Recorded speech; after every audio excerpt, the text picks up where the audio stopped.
he won't be here today. He let me know that. Commissioner Barry Keller, Present. Commissioner Michael Jordan, Here. and Commissioner Megan Burney. Here.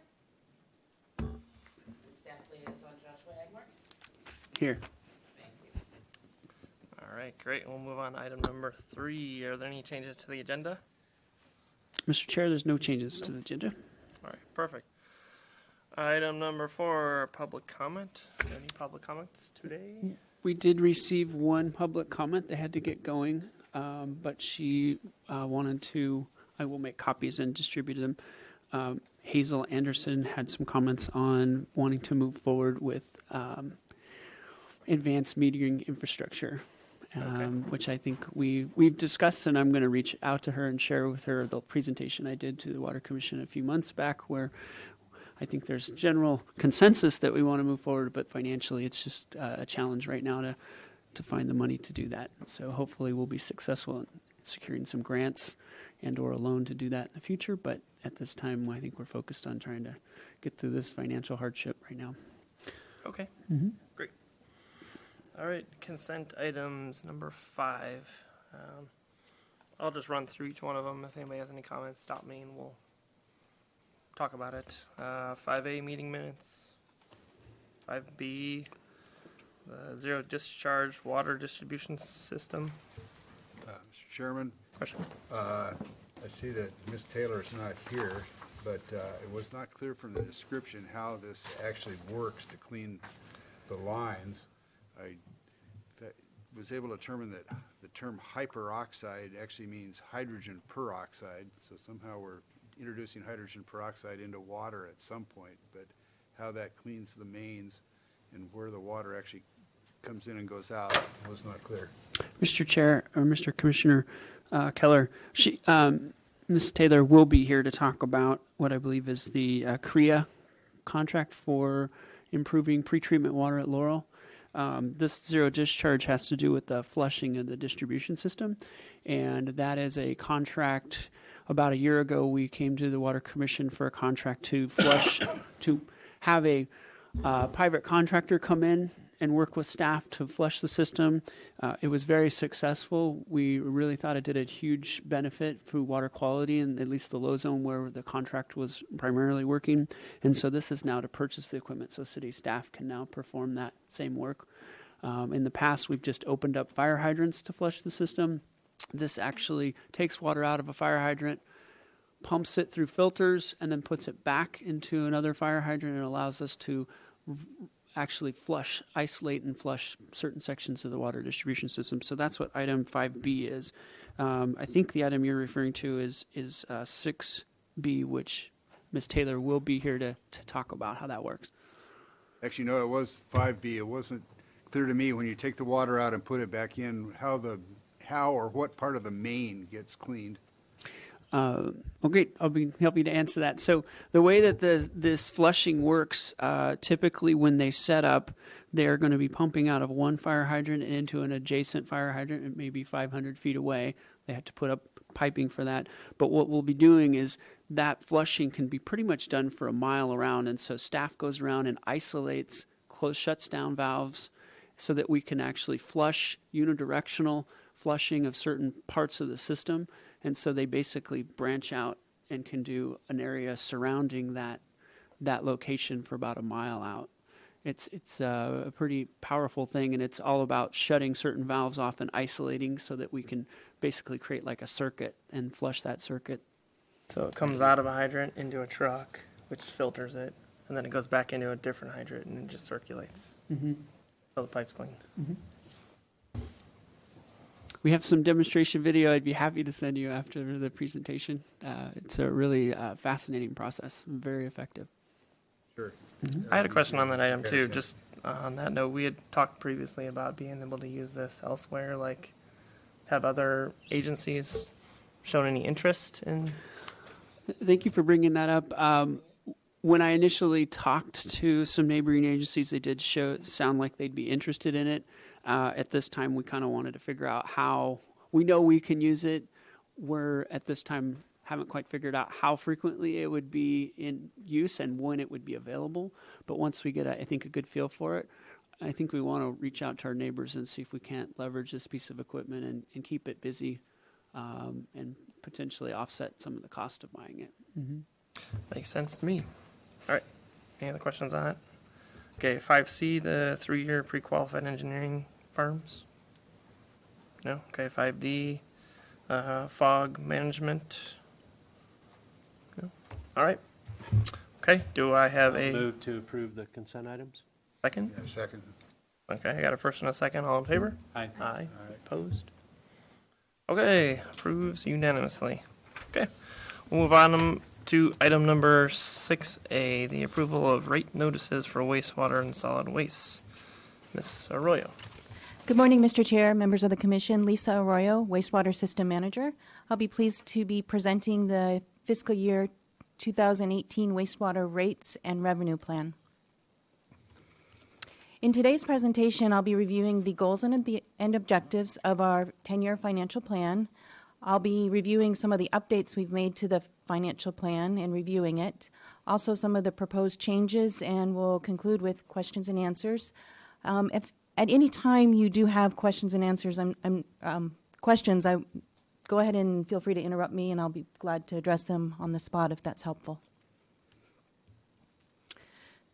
So the goals and the objectives of the 10-year financial plan is to provide us with stable revenue so that we can operate and maintain our wastewater system. Back in 2014, you may recall from my presentation last year, we did a rate study, and the 2014 rate study concluded that there were adequate rates and revenues for the operating portion, but we needed additional for capital improvements because we have aging infrastructure. So we developed the 10-year financial plan, and that is the middle column on the table that you see up there. In 2015, we went back and hired a consultant to review that plan because we noticed that there were two things happening. We had additional capital costs to about $20 million that weren't included in the 2014 plan. And then we were also seeing a decline in revenue based on conservation efforts, the drought.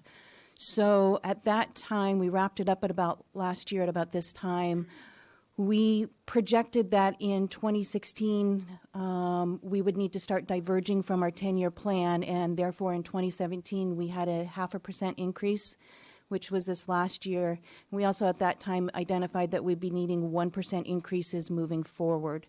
One of the things I also spoke about last year was kind of a cost of service principles. We talked about the fixed component. We talked about a volumetric component and potential changes to our rate structure to help stabilize due to water conservation. And I'll speak to that a little bit later in the presentation. For this year, we kept our key assumptions with minimal growth. We used about a 0.1% growth for services, sewer services, and development. We used a 3% inflation for some of our operating expenses, our salaries, our benefits, services, chemicals. And then we also used our historical interest rates for both future SRF loan and, predictions and also for interest on our revenues. Just a side note, that is a picture from the treatment plant from our recent construction. That's for our secondary process improvement project. They are right there excavating for our chemical facility to build the foundations. And you may not be able to see that, but that's where you come in the treatment plant and go up towards the administration building. So if you haven't been to the plant lately, we are under a lot of construction, as you can see. Going back to our expenses, our operating budget has been following along with our predictions in our model fairly well, fairly consistent with what we expect to see. What is diverging a little bit is still the capital, which I'll explain in a lot more detail. I'll also talk about the reserves policy and the revenues analysis. But starting with the capital expenses, this is a very similar slide to what I showed you last year. We're expecting about $95 million in capital expenses and capital work through 2023. It's broken into three key components: the collection system, the lift stations, and El Estero. Again, we have about a $20 million increase from the 10-year financial plan in 2014, which is driving some of the divergence from the 2014 10-year plan. And we've also got the facility plan in progress. And as I talk about El Estero, I'll go ahead and give you an update on that. As you look at the graph, we've got the blue bars on the top. That is our SRF funded projects. So the first three are for our secondary aeration project. And then when you start looking at the last three blue bars, that's where we're going to be expecting to see our biosolids improvement start happening. On the bottom, the green bars, those are our pay-as-you-go capital. We're typically between 4 to 5 million in pay-as-you-go capital. That's what's left over after we're done paying all of our bills, our debt fund, our operating. That's why it fluctuates a little bit. It's basically what's left over at the end of the day we can put towards pay-as-you-go capital.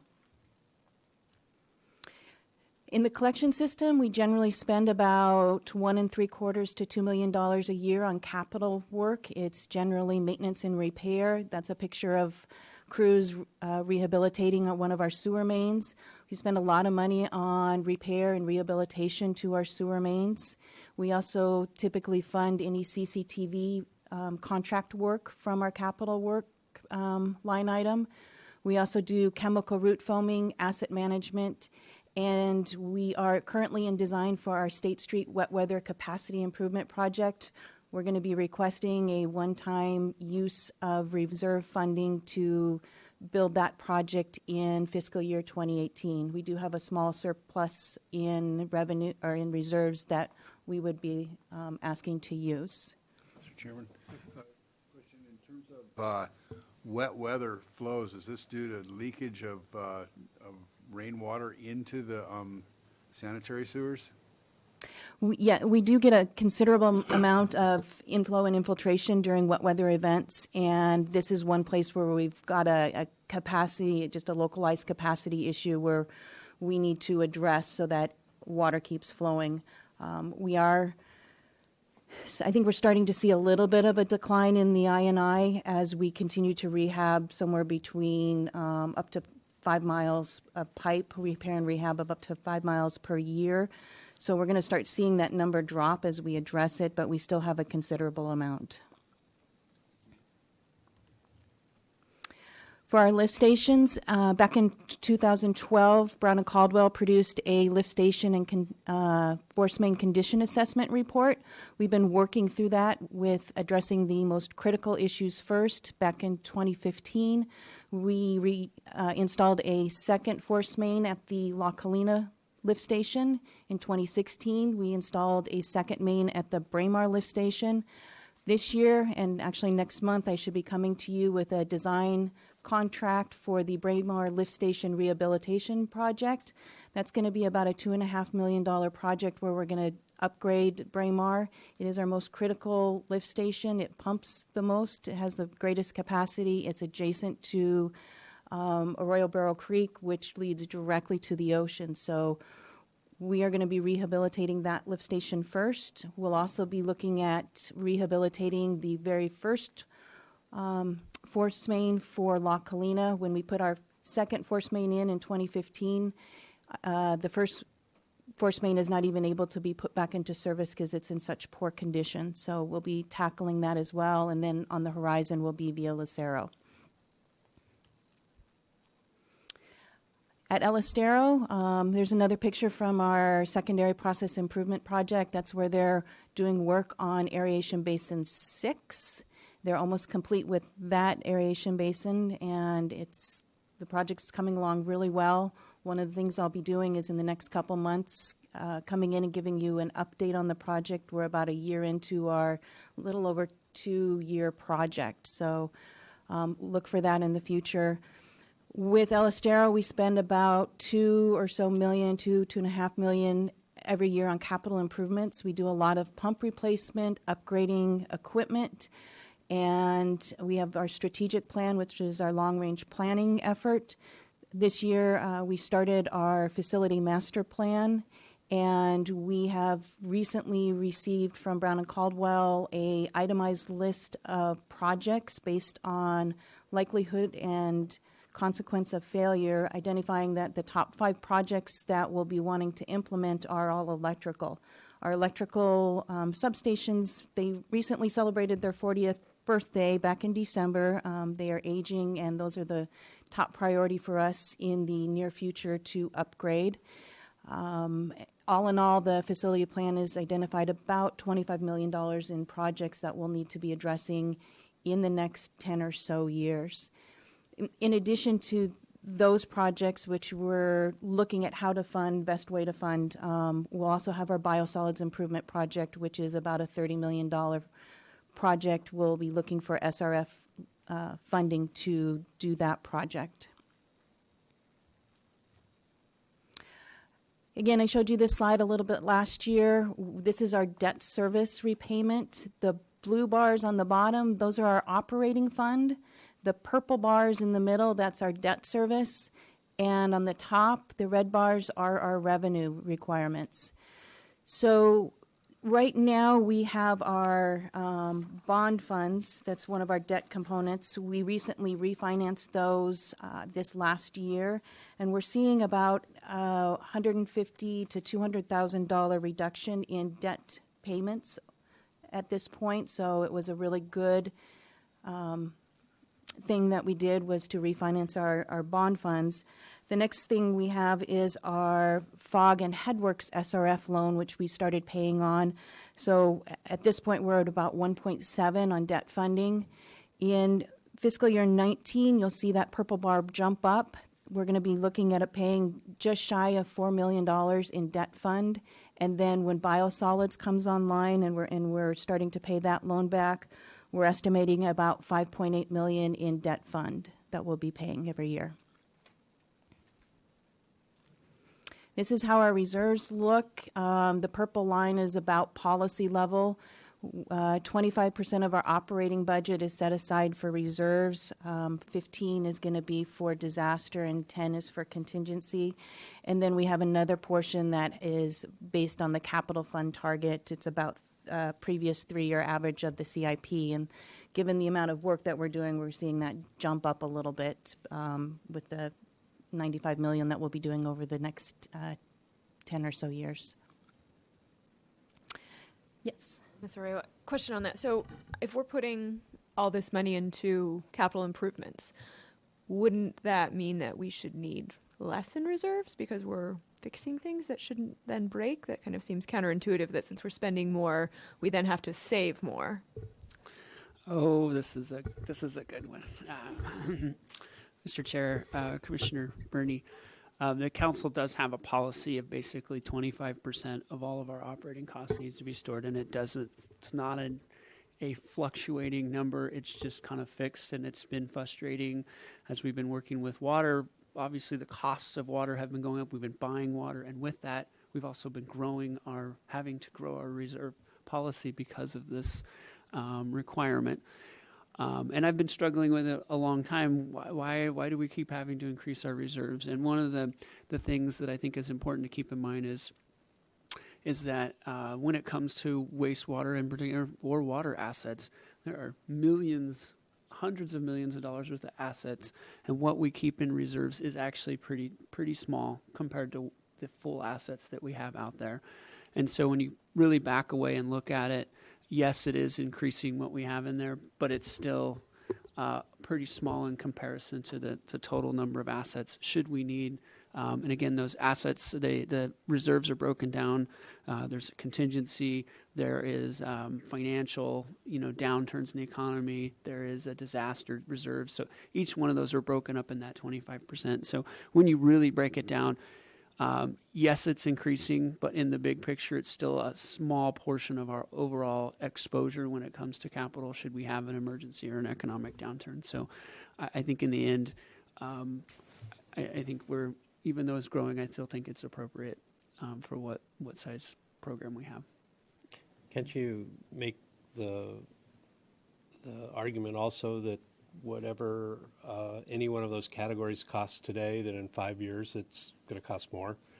whether it's a calamity, a downturn, whatever, it just, everything goes up over time, right? So it should track up. Isn't that one of the arguments? It is, and I think a good point, kind of in line with what you're saying here, is say, for example, we were to run into a financial issue, we still have to make these debt obligations, and this part of the reserves is to be able to make those debt payments every year.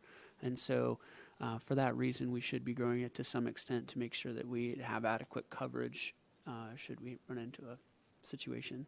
Basically, think of it as a rate stabilization element.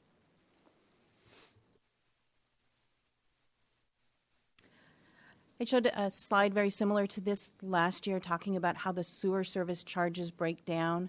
We have the fixed component for the residential, which is the blue, which is about 46%. And then we also have the green volumetric portion, which is about 39%. So all in all, I think we've got about 97% of total revenue for wastewater generally comes in as sewer service charges, and that residential component is a very large component. Chairman, in terms of the volumetric part of the pie there, is there an option to change the cutoff of the water usage that's the basis of the charges and increase wastewater revenues? You know, we looked at that a little bit. Yeah, I think this is what you're getting to. We looked at that last year about, instead of having, I think we were at a 55-45 split from fixed to volumetric, and increasing it to more of a 80-20, so that we have more is in your fixed component, and less is, you're relying less on your volumetric, which would stabilize revenues from water usage. Is that the question? Well, as I understand it, there's a certain amount of water usage that is put directly into the sewer charge as Okay. equivalent charge, and if that number were ramped up, it seems like the revenue would go up. Okay, you're talking about the 10 HCF cap. Right. Okay. I think it's possible, but what we're looking for is what's really returning back into the system and trying to keep our rates in line with service. So there's that industry standard where you're looking at how much is actually going back into your sewer system and how much is being applied outside for landscaping. And 10 HCF is one of the ones that we feel comfortable with at this time, that it's representative of what your average users are doing. I think if anything, if we were going to start looking at the rate structure, we talked about it a little bit last year, and we decided that now's not a good time, would be to increase your residential fixed a little bit and reduce your reliance on your volumetric. And I think in the future, as things stabilize, we'll be looking for a consultant to revisit this issue and give us some additional guidance on how that could be done and what impacts it would have to our users. One other quick question. Is there a revenue stream associated with power generation? Yes, it would come in the form of fog. When we get our fats, oils, and grease that comes in, we collect 5 cents per gallon from Marburg, and that ultimately turns into gas to feed our cogen system, which supplies about 70% of our electrical at El Estero. We're not able to export anything onto the grid from El Estero. It has to stay within the El Estero property. We did make some changes to the front of the plant, the electrical, so that in the future, all of ours goes into one switch gear, which is metered for 2 are for desal, 1 is for El Estero. So it will be possible in the future that we would be able to power a portion of desal, but we're not able to export to the grid and get revenue in that sense. Mr. Chair, I have a question. So when you embark on a process like this, is there a set time period for look back on building and on the data you use, say on treatment gallons per day? I mean, is there a 12-month period, a 24-month period? Is there a set time, or? With our model, you're talking the inputs into the model. Yes, I guess where I'm really going with the question is eventually Josh is going to have another exhibit later today that shows a huge bump up in treatment gallons for January and February. So my wonder is, like, you look at the last 2 years, that was all way down, and so part of the presumption is as the input goes way down at LS Taro, you have less charges for me to still do the same amount of work. But then as the input comes back up, I'm curious, what's the look back period of time for when you say we need to generate some more revenue? And then the second part of the question will be is that what happens when things start bumping up again? Where does that increased revenue go? So what we're going to have here, and what Ms. Rowe is kind of talking about, is she talks about the revenue projections, and then ultimately where this comes into is if we start to see the average customer using more water, which would yield a small percentage of increase in wastewater, you may have to collect this much revenue, but you may require less rate increases to collect that. So say, for example, you needed to do a 6% revenue increase. It may correlate to a 3% rate because we are seeing more charges coming in because people are using more water. So that's kind of how... The first one's just on paper, and then the second one gets implemented, sort of? Right. It's that how do you connect it to usage, right? And that's what we would see typically with water. So, for example, if we were to pull back conservation and people could use more water, we may have to still increase rates by 8%, but we may only need to increase, or we may be increasing revenue by 8%, but the rates to do that may only be like 3% to do that, for example. And then, just to jump way ahead on that, are the increased treatment amounts for January and February, Barry asked before, do you attribute that mostly to infiltration from stormwater rather than use? So there wasn't a corresponding jump in use in production at Cater. It was all because of rain. It's always rain. Okay, thank you. So one of the things we look at is we've got fixed cost and variable costs. Our fixed costs are generally around 87%. Those are going to be all of your personnel costs, some of your supplies, your services, just all of the routine things you do.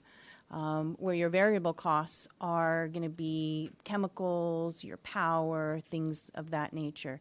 And so from here, and if you recall from how our rates are structured, there's a little bit of a not completely aligning. And so that's where you're seeing some of the revenues drop. What we're projecting for this next, the end of this fiscal year is actually a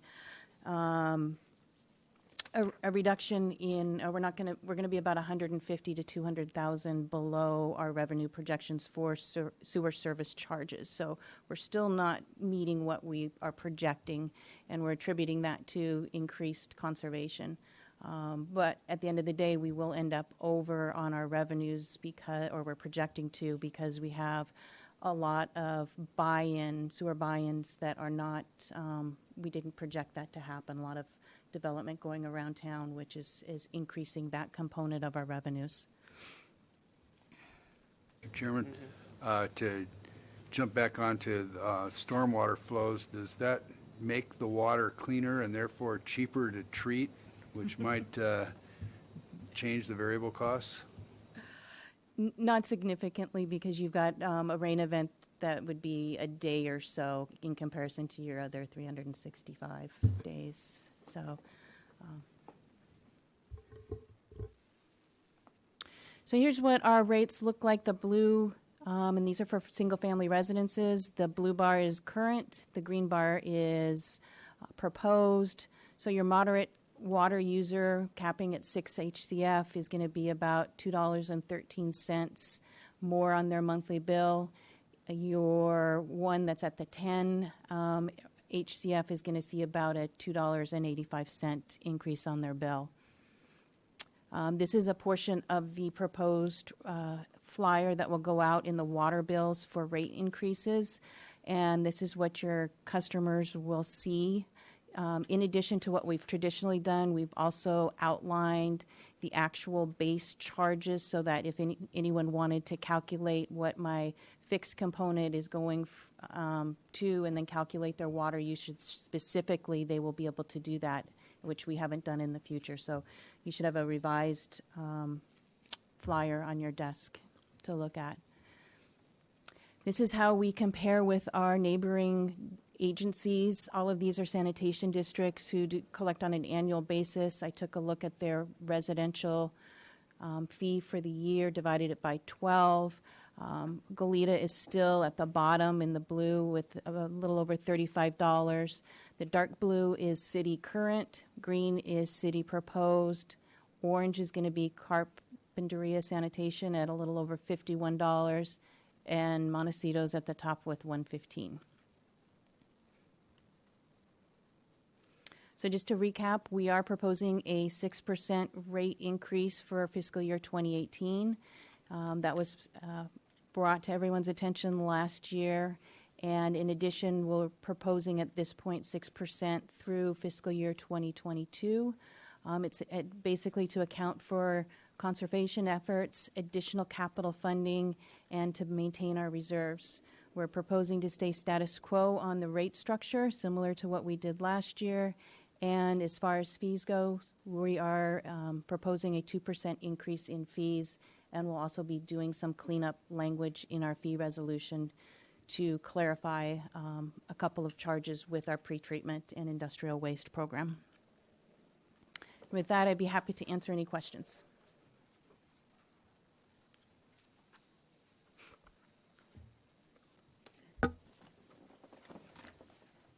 Any questions from you guys?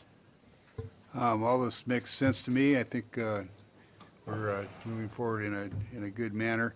It always amazes me that we don't get a bunch of public comment over these rate increases. It seems like water rate increases generate a lot more public interest than the wastewater. Maybe it's buried down in the noise and people don't pay that much attention to it. But at any rate, we'll see if we get any reaction this time to public noticing of it. Looks like we have one right now. Lindsay Baker, did you want to come up real quick? You can make your public comment. Is it turned on? You mentioned that there's an increase of revenue from development when they buy in. Is that cost just for the setup for the system? Is that a one-time fee, or does that indicate an increase in use in water?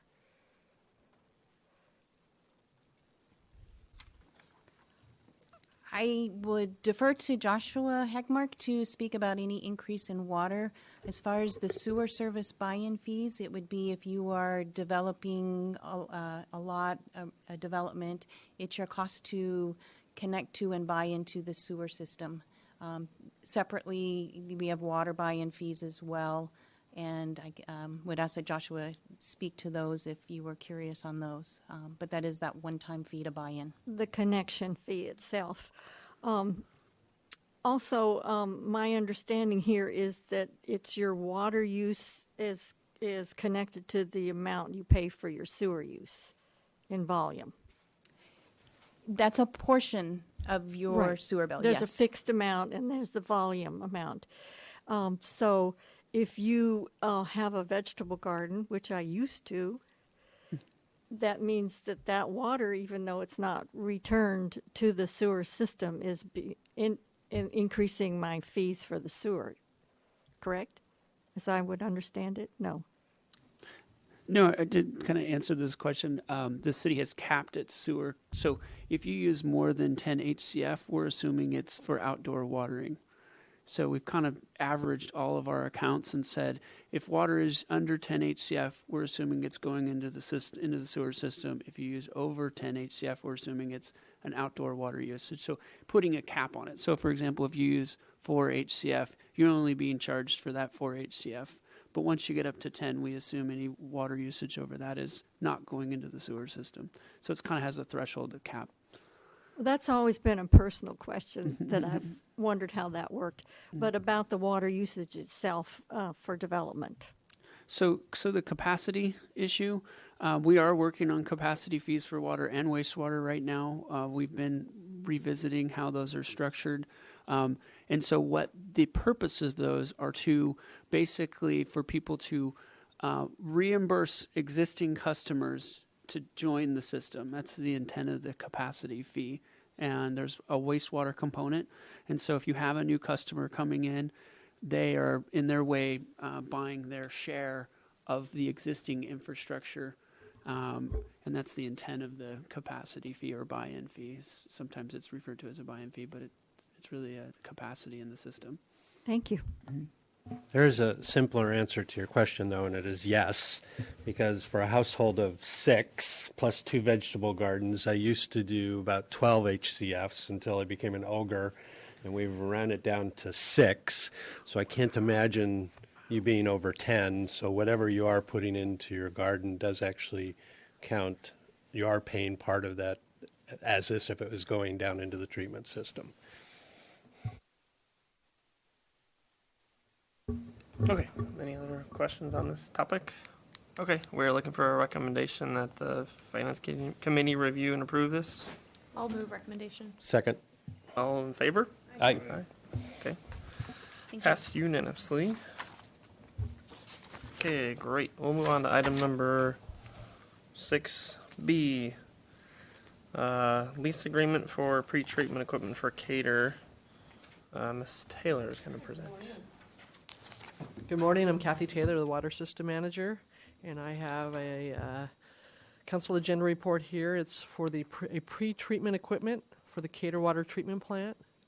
And as you know, the City of Santa Barbara owns and operates Gibraltar Reservoir, and recently, or last summer, we were hit by the Ray Fire, and what has happened with the rainstorm is all of the inflows into the Gibraltar were laden with ash and debris from the fire, and so as a result raises the total organic carbons to high levels such that we really can't treat it using conventional methods at Cater until the water settles and sits for a while. Meanwhile, Gibraltar, which is our cheapest water supply, it comes to us via gravity. Right now, it was post-storm, it was spilling, and we're watching our water go downstream. In order to be able to use it earlier, we are hoping to install this pre-treatment equipment that will effectively reduce the total organic carbons to levels that Cater can manage. So the city's Water Resources is a member of this TAG group. It's a technology approval group, and there's some big players in this group. Just to list a few: the LA Department of Water and Power, East Bay Mud, Denver Water, Las Vegas Valley Water District, San Francisco Water Power and Sewer, and Metropolitan Water District from Southern California. And Santa Barbara is also a member, and what this group does is, one of the things this group does is vet new technologies. And this technology, it's an ionizer, has been vetted and suggested that it would be useful in helping to lower the total organic carbons. And I've actually have some product information that I'd like to hand out for you. And this is for you, and Joshua. So we would like to try this technology, and it's an ionizer, so it effectively injects, there's no chemicals involved. It injects micro bubbles into the water, and it would be at Laurel Reservoir, which serves as a forebay for Cater, and it oxygenates the water and negatively charges the particles to make the particles more likely to clump and amenable to filtration at the Cater Water Treatment Plant. The oxygen-rich water is also a healthier water, and it dissuades the growth of algae blooms. So we're hoping that this technology will be helpful for us. The idea is the lease agreement is for a year and at $5,000 a month. And at the end of the year, if it's working, that's great. We would like to continue, and if not, we can get rid of the equipment. But we think that considering the cost of our chemicals to try to treat the water and get to this high level, when the water has the total organic carbons are high enough where we can treat it, which is 6 milligrams per liter, we still have to use a lot of carbon, and the cost of the carbon is significant. So if this equipment, and comparatively it is cheap compared to our chemical costs, it could be a really good solution for us. So with that, Joshua? We are, because a lot of what we're seeing is because of the Ray fire, we are going to be pursuing potential disaster funding to help offset the cost of this. At this time, we haven't gotten any confirmation on that, but Kathy has been successful at working with the state OES to secure up to $1 million in disaster funding related to the Ray fire and its impacts on our water quality. So we're going to be, hopefully the data coming back from this shows that it does improve water quality, and therefore we think a portion of the cost could be reimbursed. And a lot of what we're working off of is the Zaka fire. We know how the Zaka fire affected the watershed in Gibraltar Reservoir. And it's interesting, we're also seeing higher levels of total organic carbons in Kachuma. So the Ray fire did not just affect Gibraltar, it also affected Kachuma. So we think by placing it in Laurel Reservoir, it will help Kachuma, us treat Kachuma water and Gibraltar water. And I think it's exciting. Do we have kind of a baseline of how long it would take the TOCs to settle out just sitting there versus? It takes weeks, and as I said, that this is our cheapest water source, and to have that water, when Gibraltar was spilling after our fabulous rain of February 17th, the water is going over the dam, and rather than being sent to Laurel Reservoir for treatment, and it's very frustrating because. Well, I think that to clarify, there's two different issues going on in Gibraltar. There is the sediment issue, which does settle out. But as far as the TOCs, those don't really settle out. And what we saw in our use of Gibraltar over the last few years, and in fact, it just becomes more concentrated. The TOCs, as water evaporates, it leaves behind the organic carbon that's suspended in the water. And so really what we're doing here is trying to leverage the water in Kachuma and Gibraltar, reduce our treatment cost, and this technology has shown that by pre-treating the water, it makes it more, it makes it easier for Cater to use our current treatment processes to get the carbon out, or to get that suspended carbon out of there. So how much water, remind us, I'm sorry, I should know this by now, but do we get in an ideal year from Gibraltar? How many acre feet? So that varies, obviously, but we're hoping this year to get about 3,000 acre feet of water out of there. In fact, what we have in our supply planning, we are thinking if we pull from Gibraltar now, we think the water will still be treatable through about October. After that, we have questions about whether that water will continue to be treatable. Hopefully, this technology will make Gibraltar usable to us longer. Because over the summer, as we see evaporation, that water quality really degrades quickly. Okay, and I'm sorry, I don't have a calculator, but I'm trying to figure out is essentially for a year, that's $60,000. So what does that look like in terms of increased cost for filtration for Gibraltar versus another source like desalination, which we've got coming on?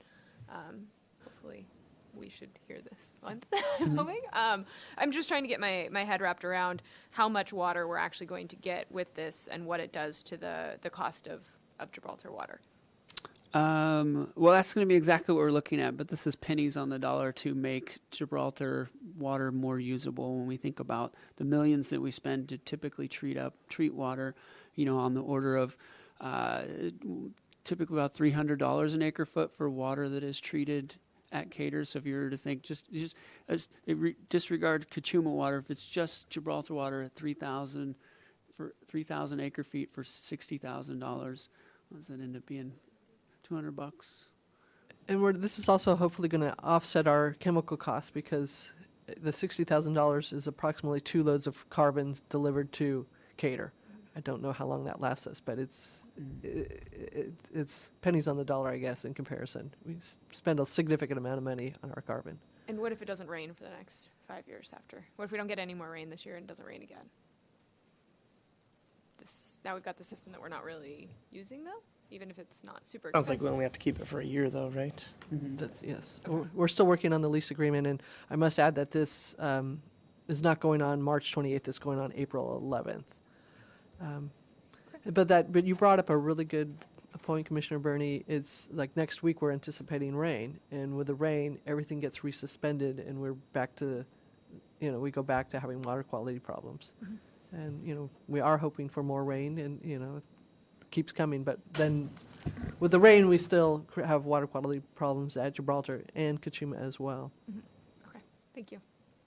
So you said a number, I think, and it just went over my head, but did you say how many acre feet you hope to get out of Gibraltar? I believe it's about 3,000 acre feet is what we have Okay. planned for this year. That you could play with this and would actually be usable. Mm-hmm. So that's a significant amount. Approximately 30% of our water. And And then it, yeah, and then it does ignore the water coming from Kachuma. Right now, the TOCs in Kachuma are actually worse than Gibraltar.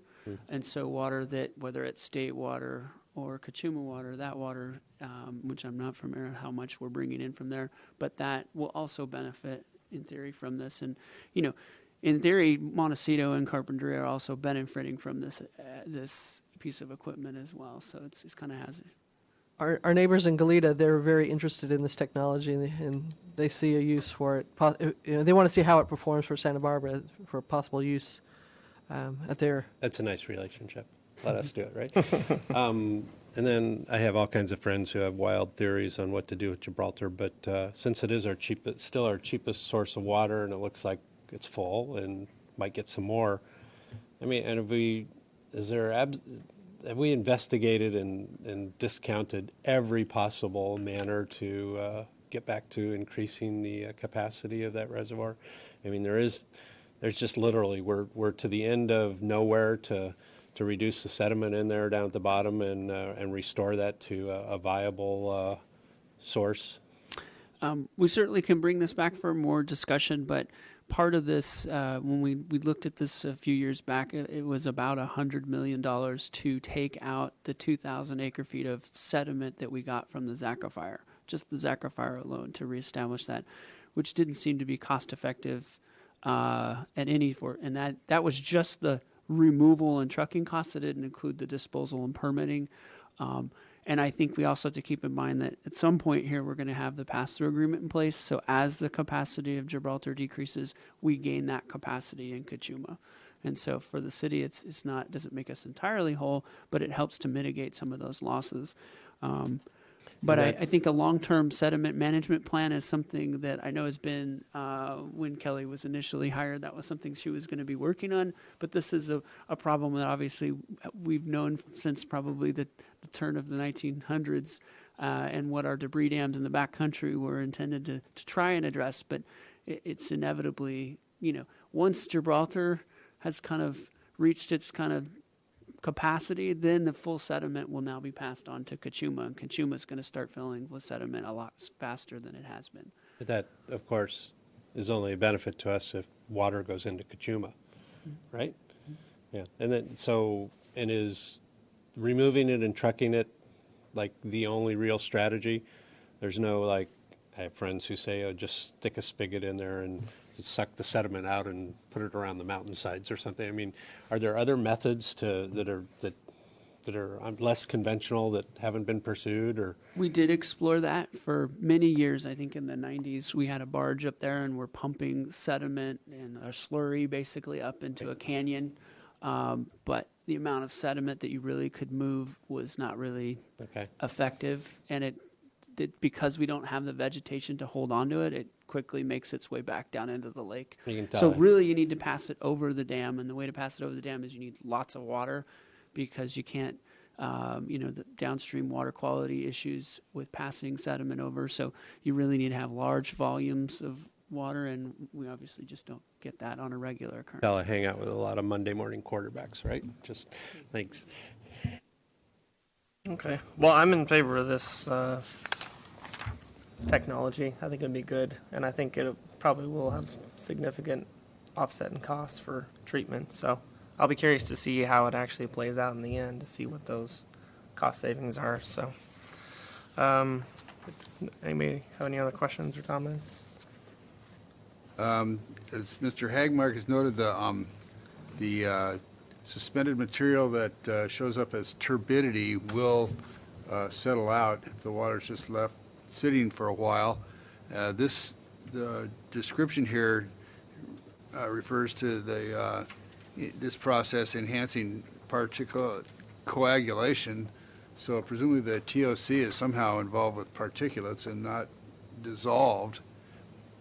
There are other ways to enhance particulate coagulation, including putting polyacrylamides in the water, and which forms bigger clumps of particulates, and cyclones, where you mechanically separate things out. Those are used for aggregate washing processes. I would assume that we don't want to do that with drinking water. We don't want to put polyacrylamides into it, and maybe the volume of water that's involved is just so big that a mechanical cyclone type process wouldn't work.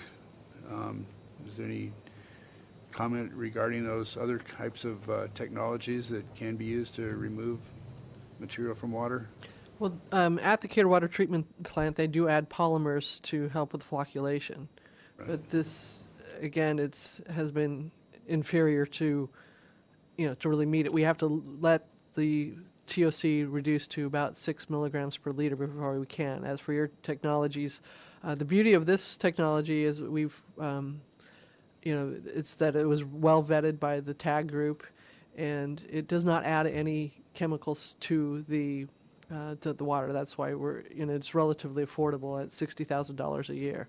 I'm unfamiliar with the technologies that you're speaking of, so I can't really speak to that. Well, polyacrylamides are the polymers that Okay, you're talking about. so You're that, already using yeah, those we're doing that farther at down the Cater Water, at the Cater Water Treatment Plant. Cyclone is just a physical device that, We have mixers as well at Cater. thanks. At any rate, I'll move that we recommend passing this along, if that's what the appropriate recommendation is. Okay, have a first, and we have a second. I'll second. Okay. Thank All you. in favor? Aye. Aye. Thank you. All right. Thank you, Ms. Taylor.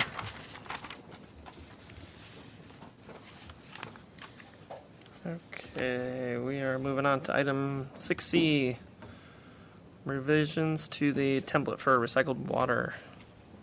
Ms. Ward. Commissioner Kilborn, members of the Water Commission, my name is Madeline Ward, and I'm the city's Water Conservation Supervisor.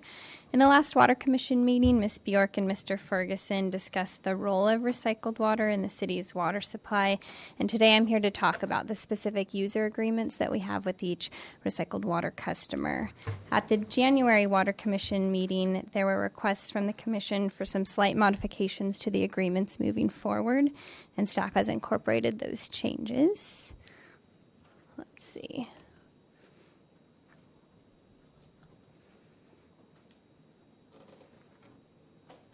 This guy? Wait, I can't see that far. Okay.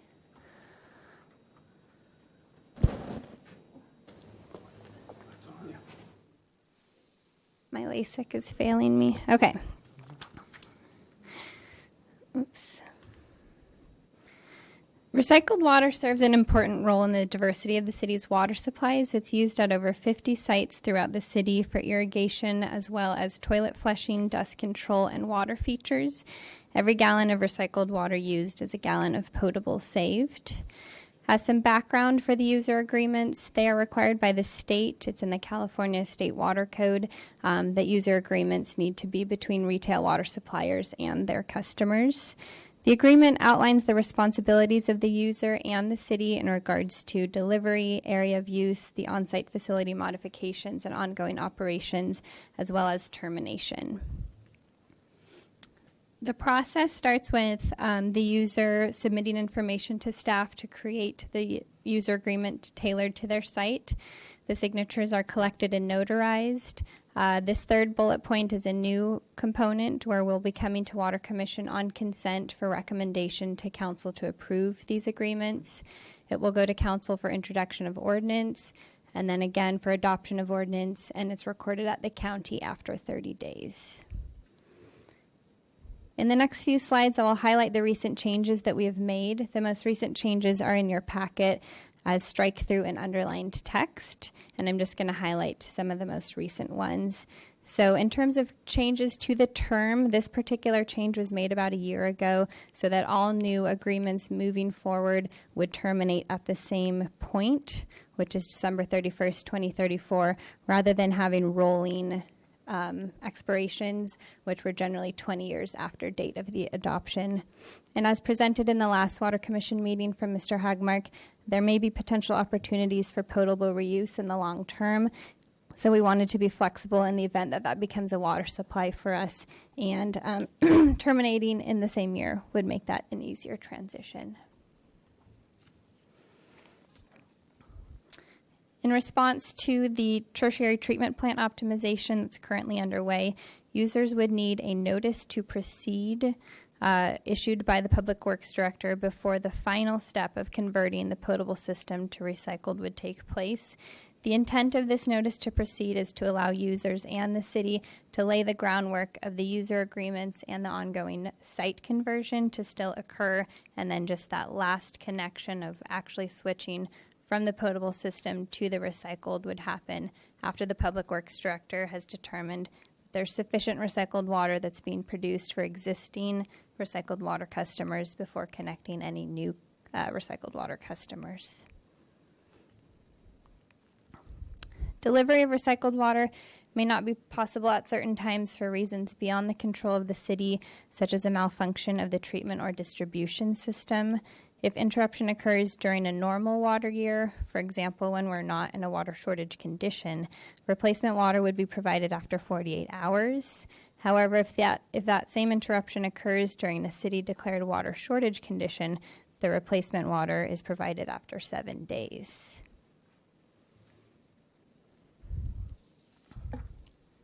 In terms of termination, there are a few termination clauses, both from the city's perspective and then the user's perspective, but the changes we've made to them, this one that I'm highlighting, the city may terminate if it's unable to deliver recycled water or replacement water for a period greater than 7 days if it's outside the reasonable control of the city. If it is terminated for this reason, the city is responsible for the work to restore the potable connection to the user, and the user would then become a potable water customer. And the city may also terminate upon a year's written notice if the city has determined there's a higher beneficial use of recycled water, such as potable reuse. And the same termination applies in this reason, that we would also be restoring their potable connection at our own cost. Recycled water is a valuable supply that offsets potable water use, and our current focus is to expand recycled water use at existing recycled water sites, to connect adjacent new development projects that are coming through development review, and to connect adjacent potable water customers. Staff's recommendation is that the Water Commission approve the template agreement to use recycled water for all new customers coming through. I'm here for any questions.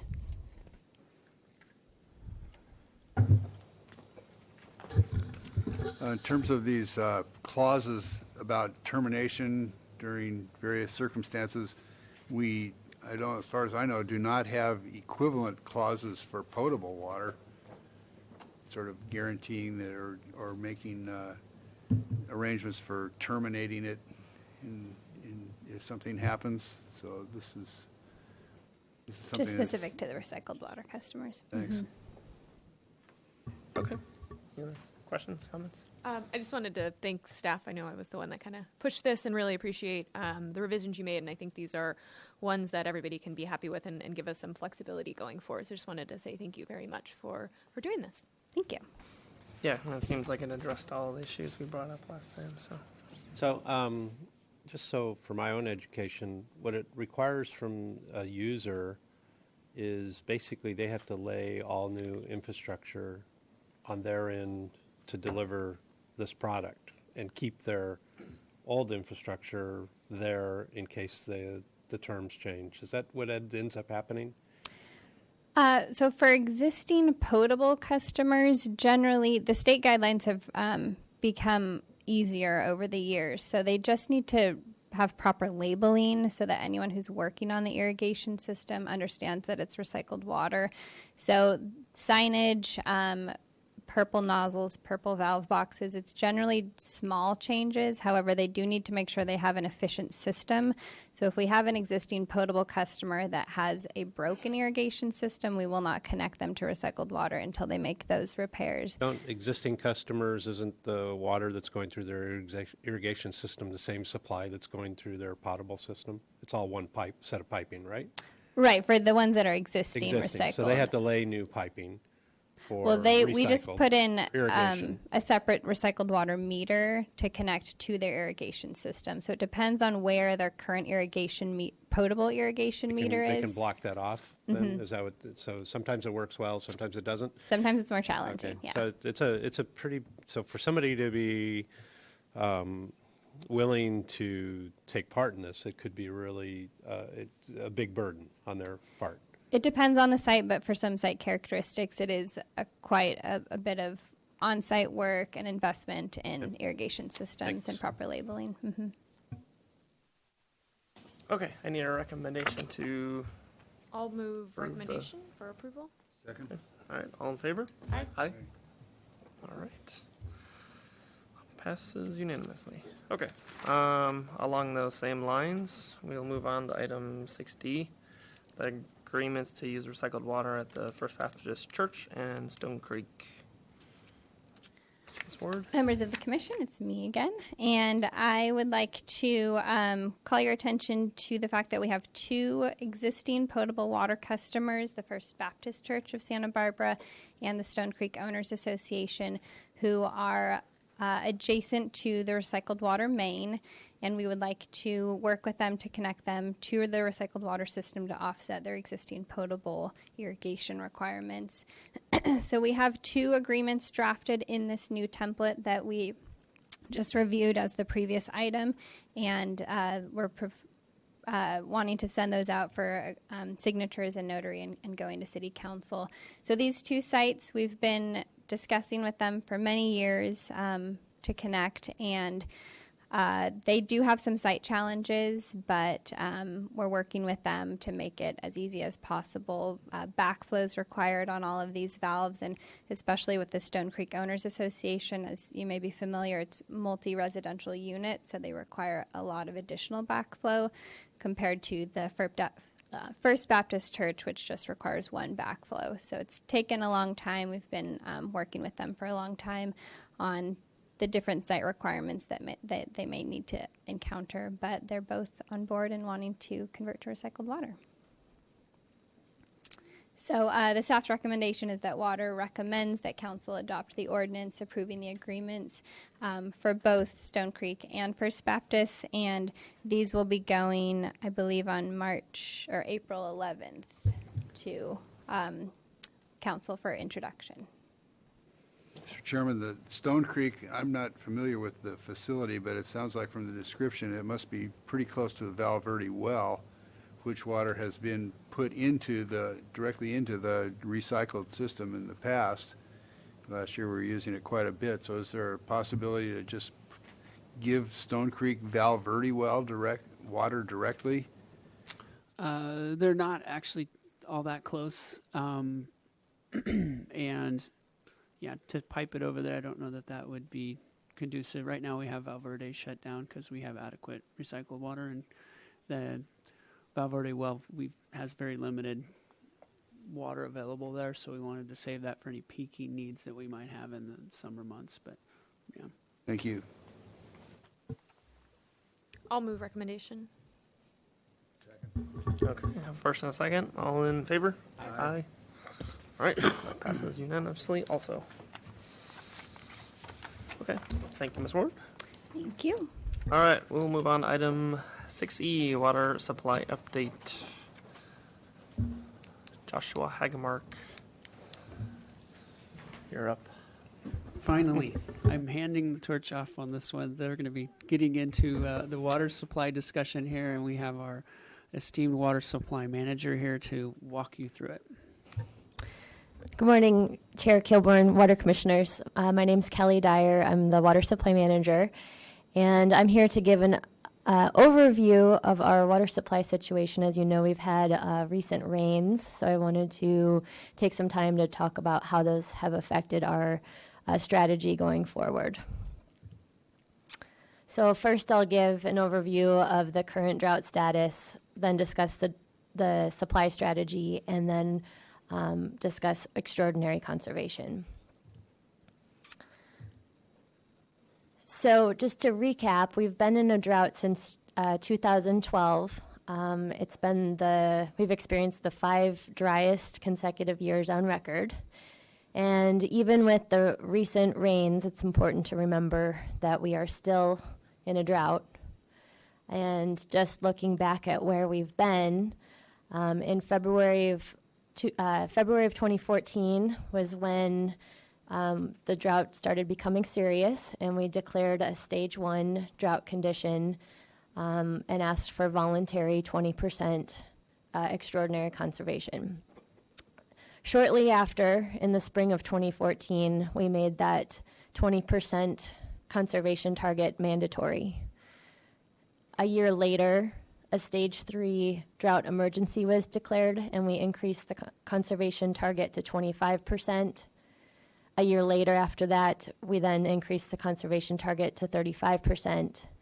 And then most recently, in December of 2016, we increased the conservation target to 40% and included the lawn watering ban to achieve that target, focusing really on our peak outdoor summer water usage.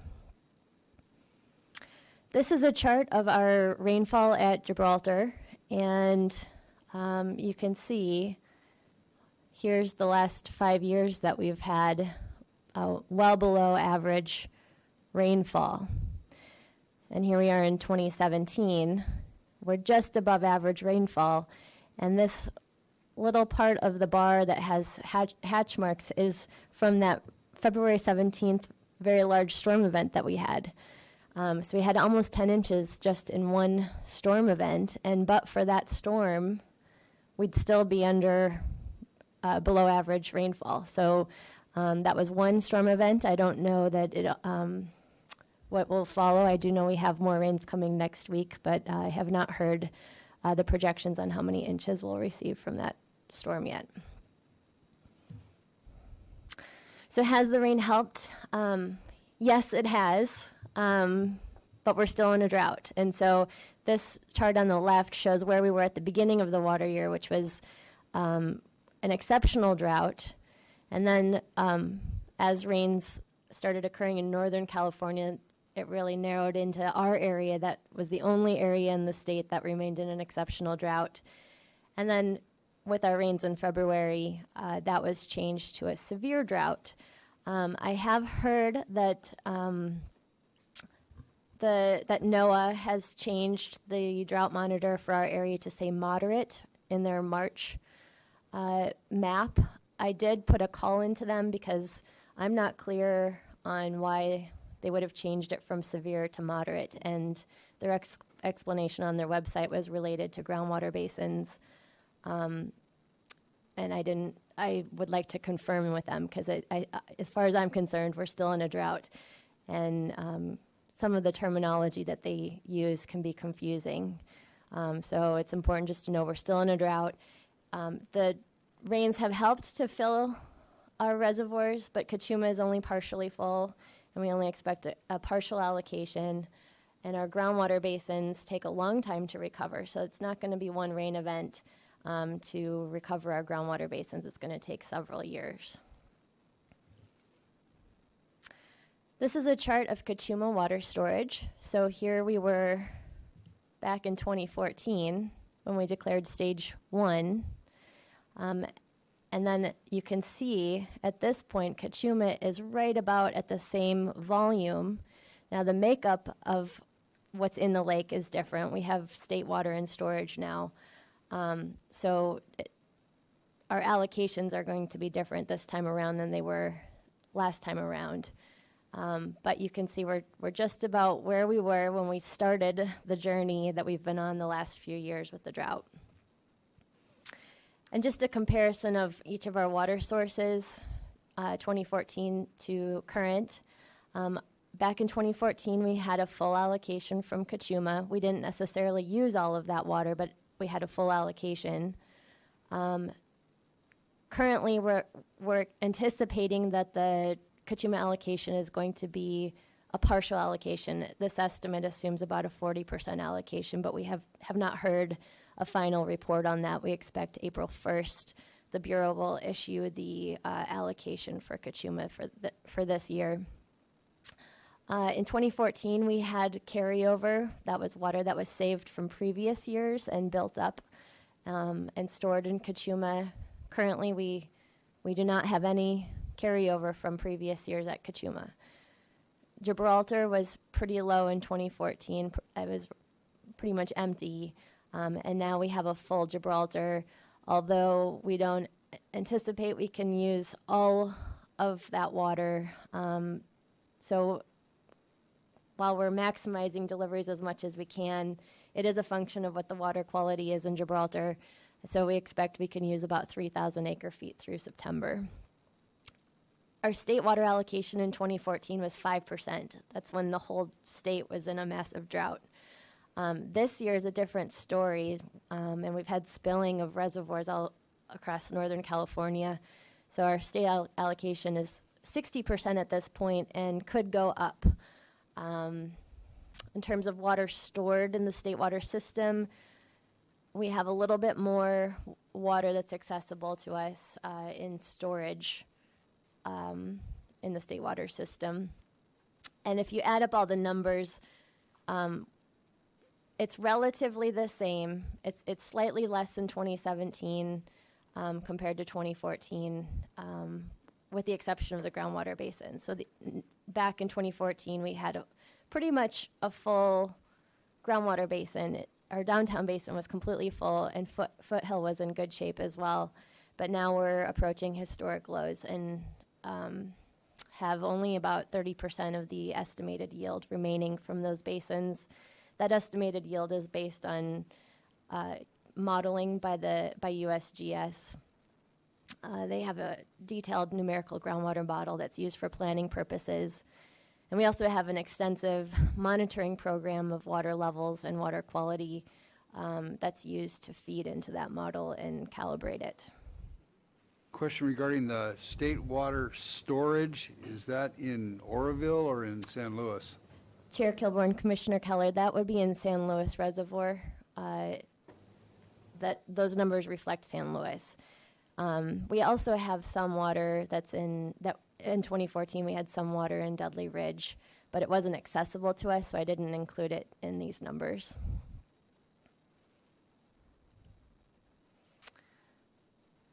So I wanted to share with you some of the data that we have from our monitoring program with USGS, and we have just about 60 wells that we monitor groundwater levels. So I didn't, these are just a few that are representative of the conditions in the basin. So down at the bottom is our historical pumping, and the red is city pumping, and the green would be pumping by others. We collect data from La Cumbra Municipal Water Company to add to this chart. And here is the last drought. This is a few wells, the water levels at a few wells. And then you can see after the last drought, it took about 10 years before the basins fully recovered, and the city did very little pumping during that 10-year period. Here we are today. So our water levels are comparable, maybe slightly lower than where they were in the last drought.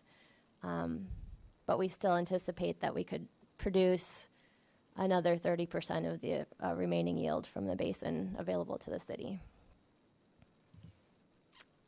This is our water levels in Storage Unit 1. So the city is the only known major pumper in Storage Unit 1. And this blip on this side of the chart is the last drought. And these are, on the left-hand side is our upper producing zone, and then on the right side is the lower producing zone. There's a consolidating layer that separates the two water producing zones in the basin. So they're not really hydraulically connected, which is why we have two charts. But after the last drought, the city stopped pumping, allowed the basins to rest, and they recovered within about 5 years.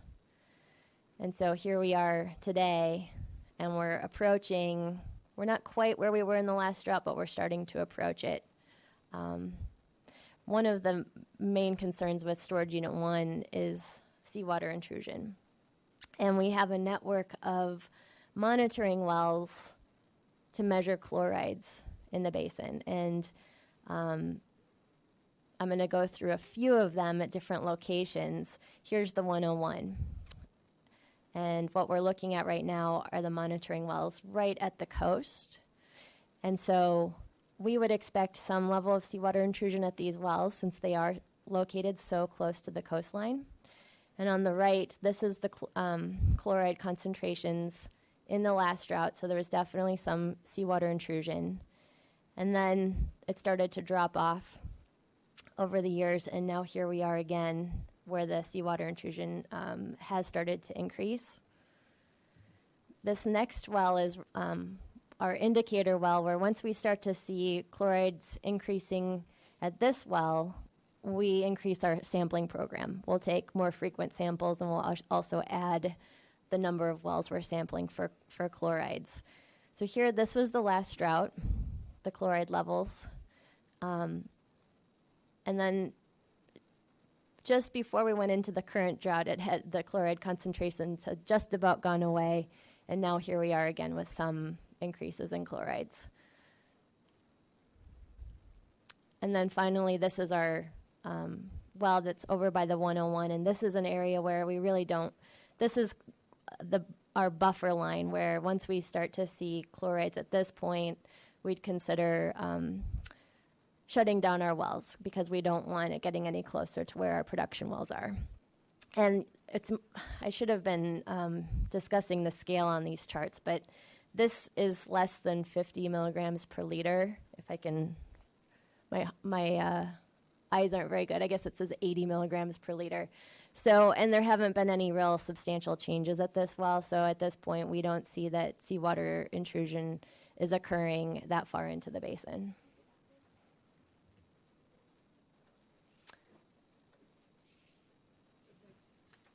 The top here is like 4,500, and the top on the other one was 80. Correct. Okay. Yep. Okay. The axis is different, so I apologize I didn't point that out earlier. These are in the thousands, so 4,500 milligrams per liter at this well. Are these wells in the upper zone? It's a combination of both. We sample both the upper and lower zone, and I'd have to check which one specifically we're looking at. This one does say 23E5 is, I can't read it. It does say it at the top of the chart, but I can't read how deep it is. I think it says 800 feet, roughly. But we do sample from both zones. Thanks. So those charts are all numbers. Is there a number that you use that's trouble, or is it more art than science? You just say, oh, this is on a trend up, and you just have a feeling on when you got to stop this? When there's a trend going up, we know there's seawater intrusion that's occurring. The concentrations are a function of how much fresh water is mixing with the seawater. So I believe the ocean water is about 30,000 milligrams per liter, and anything that's over 1,000 we're not going to be able to use that for drinkable water. Okay. And then how does sea level rise affect this whole process? Or do you follow that? So as sea level goes up an inch, wouldn't that also then just from I use my terms, but from a pressure standpoint, just allow then more intrusion by nature because you have a greater volume pushing against the coast, and that would affect these numbers too over decades of time? It could. Okay. Typically, when our basins are full, the gradient is to push water out towards the ocean. But right now, some of our wells are seeing that the hydraulic level is less than the seawater level, and that's why the seawater's coming in. Theory, what a full basin or what a certain level of basin would help keep seawater out decades ago, that same level of basin might not have the same positive effect in the future. I just want to add to this. I thought this was kind of fascinating take a look at the scale here. I know it's hard to read, but the 0 is the surface elevation. This is the well monitoring, and you can see that the water level is above the surface, which is because, and we've talked about this before, we have in the lower area artesianing wells. This pressure here is what's critical to pushing out that seawater. So if the ocean rises an inch, I don't know that it will exacerbate the situation during a drought, but during a normal situation where we're managing the basin and there's a positive pressure in the basin, it shouldn't have a significant impact. Correct. I think it would have, and so this is, under normal circumstances, these water levels are almost 50 feet above seawater level, so we would have to have a substantial increase in seawater levels in order to reverse the flow.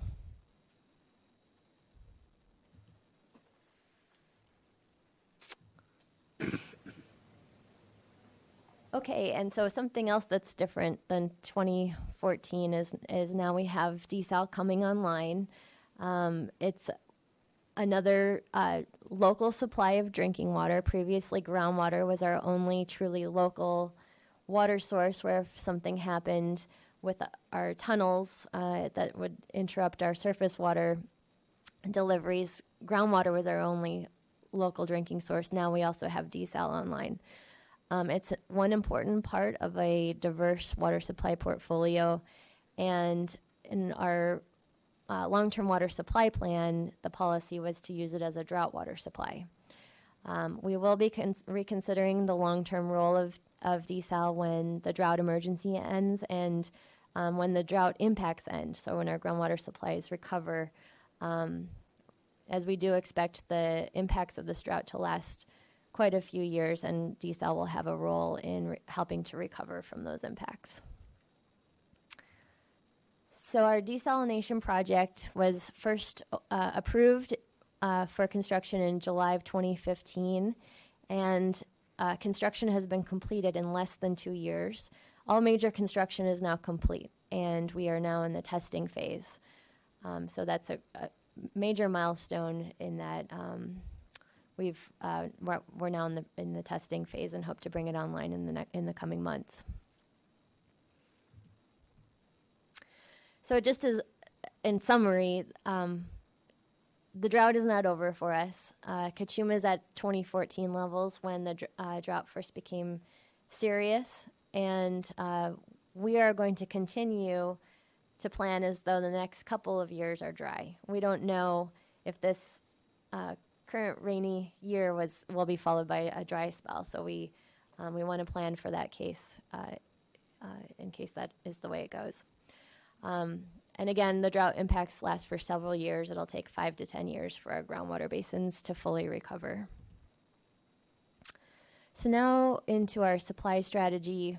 We are planning for a three-year look ahead for the next 3 years, assuming this year is followed by 2 dry years. And impacts from the recent rains, we now have a full Gibraltar, and we do anticipate a partial allocation from Kachuma. Some key messages I wanted to get across regarding how that has changed our strategy. It allowed us to postpone any decisions on expanding desal, which would have been to address any shortages in 2019.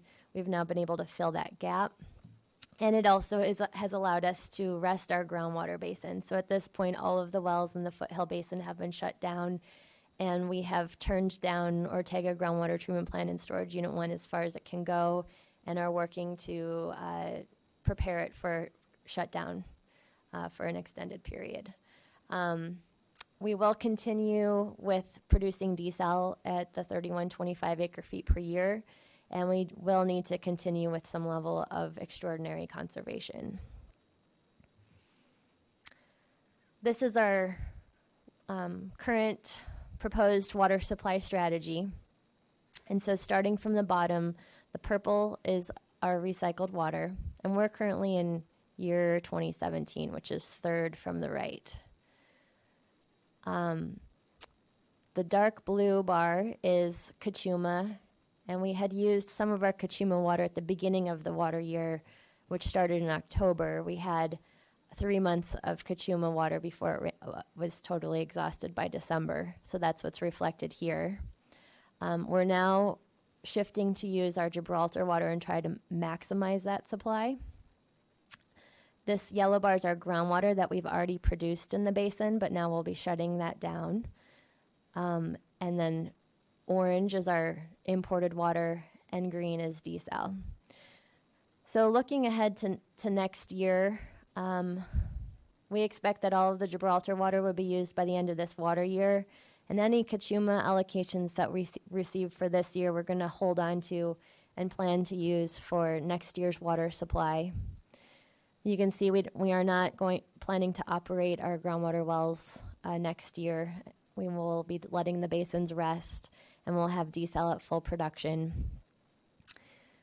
And then as our surface, assuming 2 more dry years, as our surface water becomes diminished, we'll be bringing the groundwater back online as necessary. This supply strategy assumes a 30% conservation target going forward. And you can see there is a small gap in 2019, although we feel comfortable that we can fill that gap. We do have capacity in the state water system to bring in more water. At this point, our state water projections assume a 35% allocation and no additional water purchases. And so most likely we can fill that gap either with a larger state water allocation or water purchases as needed. I would caution with relying on the short-term water purchases that going forward. Those are something that we've been really successful with in the current drought, and CCWA has done a wonderful job in finding opportunities and finding agreements for supplemental water. However, DWR is starting to crack down on that, I would say, and so they're changing some of their policy. Our agreements really push the boundaries of the state water project, and we're in some cases what we would call state-of-the-art agreements, and had pushed some of the exchanges that are required. So DWR is now saying that if you purchase supplemental water, you can no longer carry it over to the next year, which really changes everything. Makes it almost impossible to do these short-term agreements. We normally, in April, find out if an agency will have water that they want to sell. And then by the time you get the agreements in place, it's summer or fall before they start delivery. Well, if you're getting your water delivered by, say, the fall, you have to use it all before December, because when December comes around, you're going to lose it at this point with the new this is somewhat of a new policy that DWR has decided to move forward with. And so I'm not certain that these supplemental water purchases are going to be as easy as they were in this last drought. We also have about 6,000 acre-feet of water debt that we have to pay off, and I would caution against increasing that debt any further. I was going to ask, where does the water we have with MWD fall?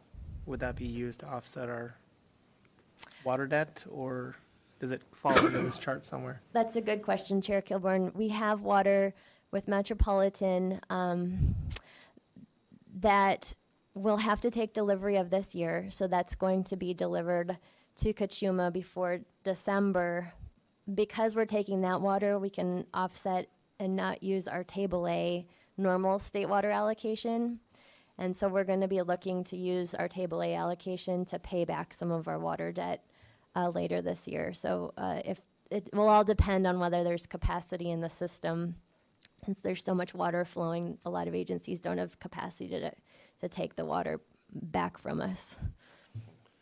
So that paints a appropriately pessimistic picture, but so I just have a couple questions. And if we had a relatively normal water year next year, in 2018, you would see the Gibraltar come back into play, right? And that would then, you would then make a call on which one of those other bars to reduce, right? Correct, Chair Kilborn, Commissioner Jordan. If if next year has substantial rains, we would reassess all of this and reassess our conservation targets, because it would be wonderful to have additional Gibraltar supply, and that would change our outlook. We wouldn't relax the drought declaration Right. until Kachuma is almost full or spilling. Kachuma is really the best indicator that you can see for where we are in the drought. And then on your previous slide, you said you were delaying an expansion decision on desal, but you'd paint, if we still had, if that was the picture for the next 2 years, and you paint such a terrible picture on water purchases, at what point can you make a decision on desal to increase desal and be ready for 2019 to increase capacity there, rather than rely on something that seems the landscape might be changing and you can't actually get as much? It's almost 4 million acre feet, right? 3 or 4 million acre feet for the state water and water purchases. Yes, that's a good question. Next module would be 2,500 or 3,000 acre feet for desal. 2,500. 1,250 acre foot increments The is two, to take 2 modules, basically. Right. So I guess what would be, when would you set, how long would it take once you said go on increasing desal to accomplish that? well, what we were looking at to increase the size of the treatment capacity. It's a year. Okay. The other component is the conveyance capacity, which is probably more on the order of 18 months to do the conveyance capacity. So there's a point here in the current year, in the next 2 years, that you either have to see something and you get to see some stuff, but you don't get to see other cards that are still being put face down on the table, right? Right, and I think for assuming this worst case scenario, the other component that we could exercise again is more conservation again if we needed to go there. But I think what this kind of strikes a balance. This isn't a worst case scenario, and this isn't the best case scenario, but kind of a middle of the road option here. And I think next year, after next year's rainfall, we will again visit this. Okay, what does it look like? What do we need going forward? I think we've been somewhat conservative on our state water. And to go from a year like this to 35%, I think we should get at least 50 next year, given how much water's in the system. But then again, you have Orville situations, which you could really, if something like that were to happen anywhere along the system, you could disrupt, those deliveries. And so I think we've tried to strike that balance with this. But until Kachuma gets close to spilling, I think this discussion of next year, do we need to start thinking about expansion of desal again, and we'll come up again. And then what discussion have you had on, if this actually plays out this way, on not pursuing expansion of desal now, but saying in 2 years you'd rely on going back to 1.5 million acre feet of groundwater, rather than continuing to let those rest? Well, and the amount of groundwater that's shown in this chart is about the remaining estimated yield. So unless so that yellow bar coming back online in 2019 is pretty close to the remaining yield in the groundwater basins. The end of your options there is what you're saying. Okay. Okay. Thank you, Mr. Chair.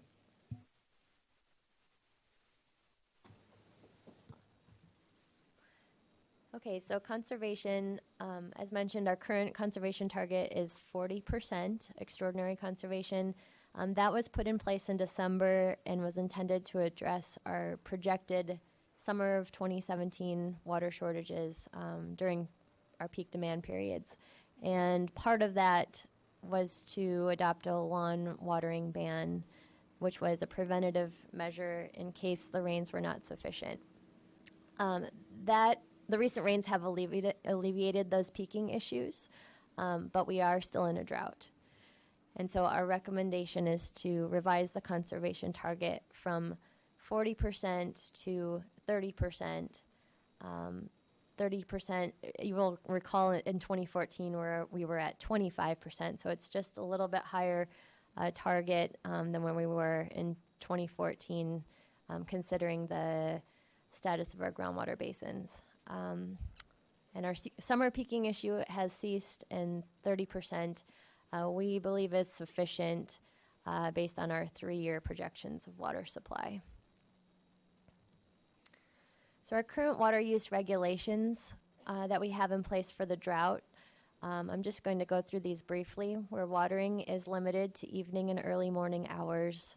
Watering during or 48 hours after rainfall is prohibited. Runoff or overspray is prohibited. Hoses must be used with a shutoff nozzle. Commercial fountains over 25 square feet may not operate.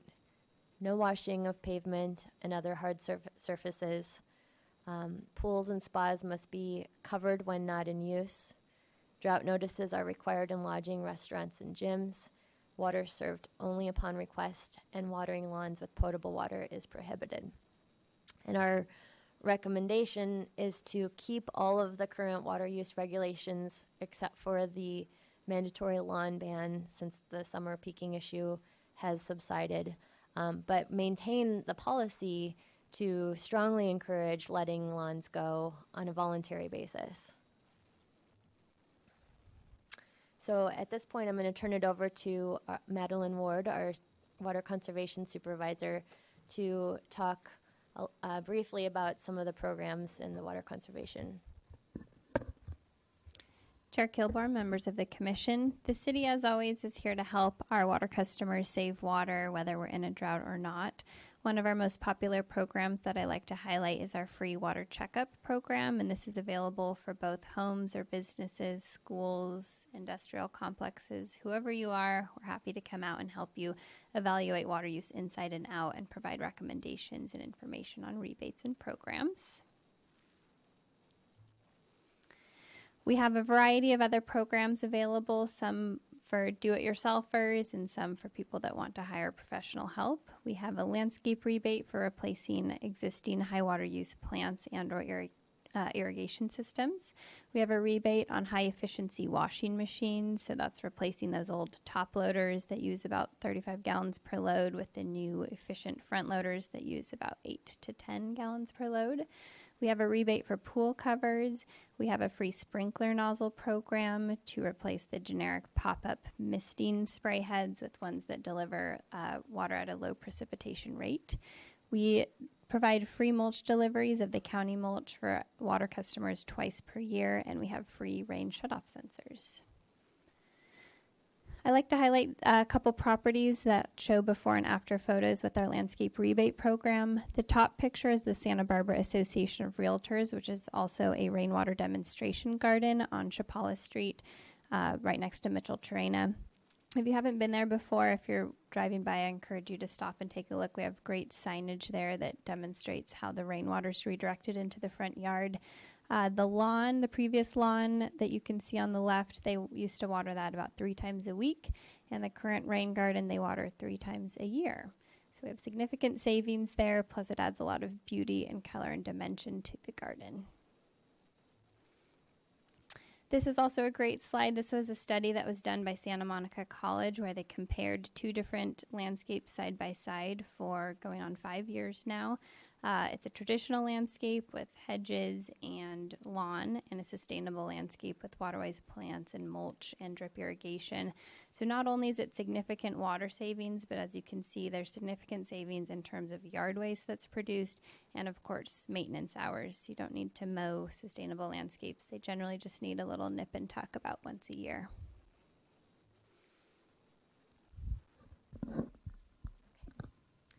So, with regard to next steps, just to recap, our water conservation target is used to estimate projected water use. So, as we revise our water conservation target, we need to factor that into our next year's water rates for FY18, since those revenues are a function of how much water is used. And we will continue to monitor our supplies and demands with monthly drought updates to Water Commission and Council. There are some rains coming next week, so everything I said today could change, but we don't know. So we'll continue to monitor this closely, since our supplies are pretty dynamic when we have changing surface water conditions. So our recommendation, we'd like Water Commission to recommend to Council that they adopt a resolution establishing a revised 30% conservation target and updated water use regulations effective during the Stage 3 drought. And I'd be happy to take any questions.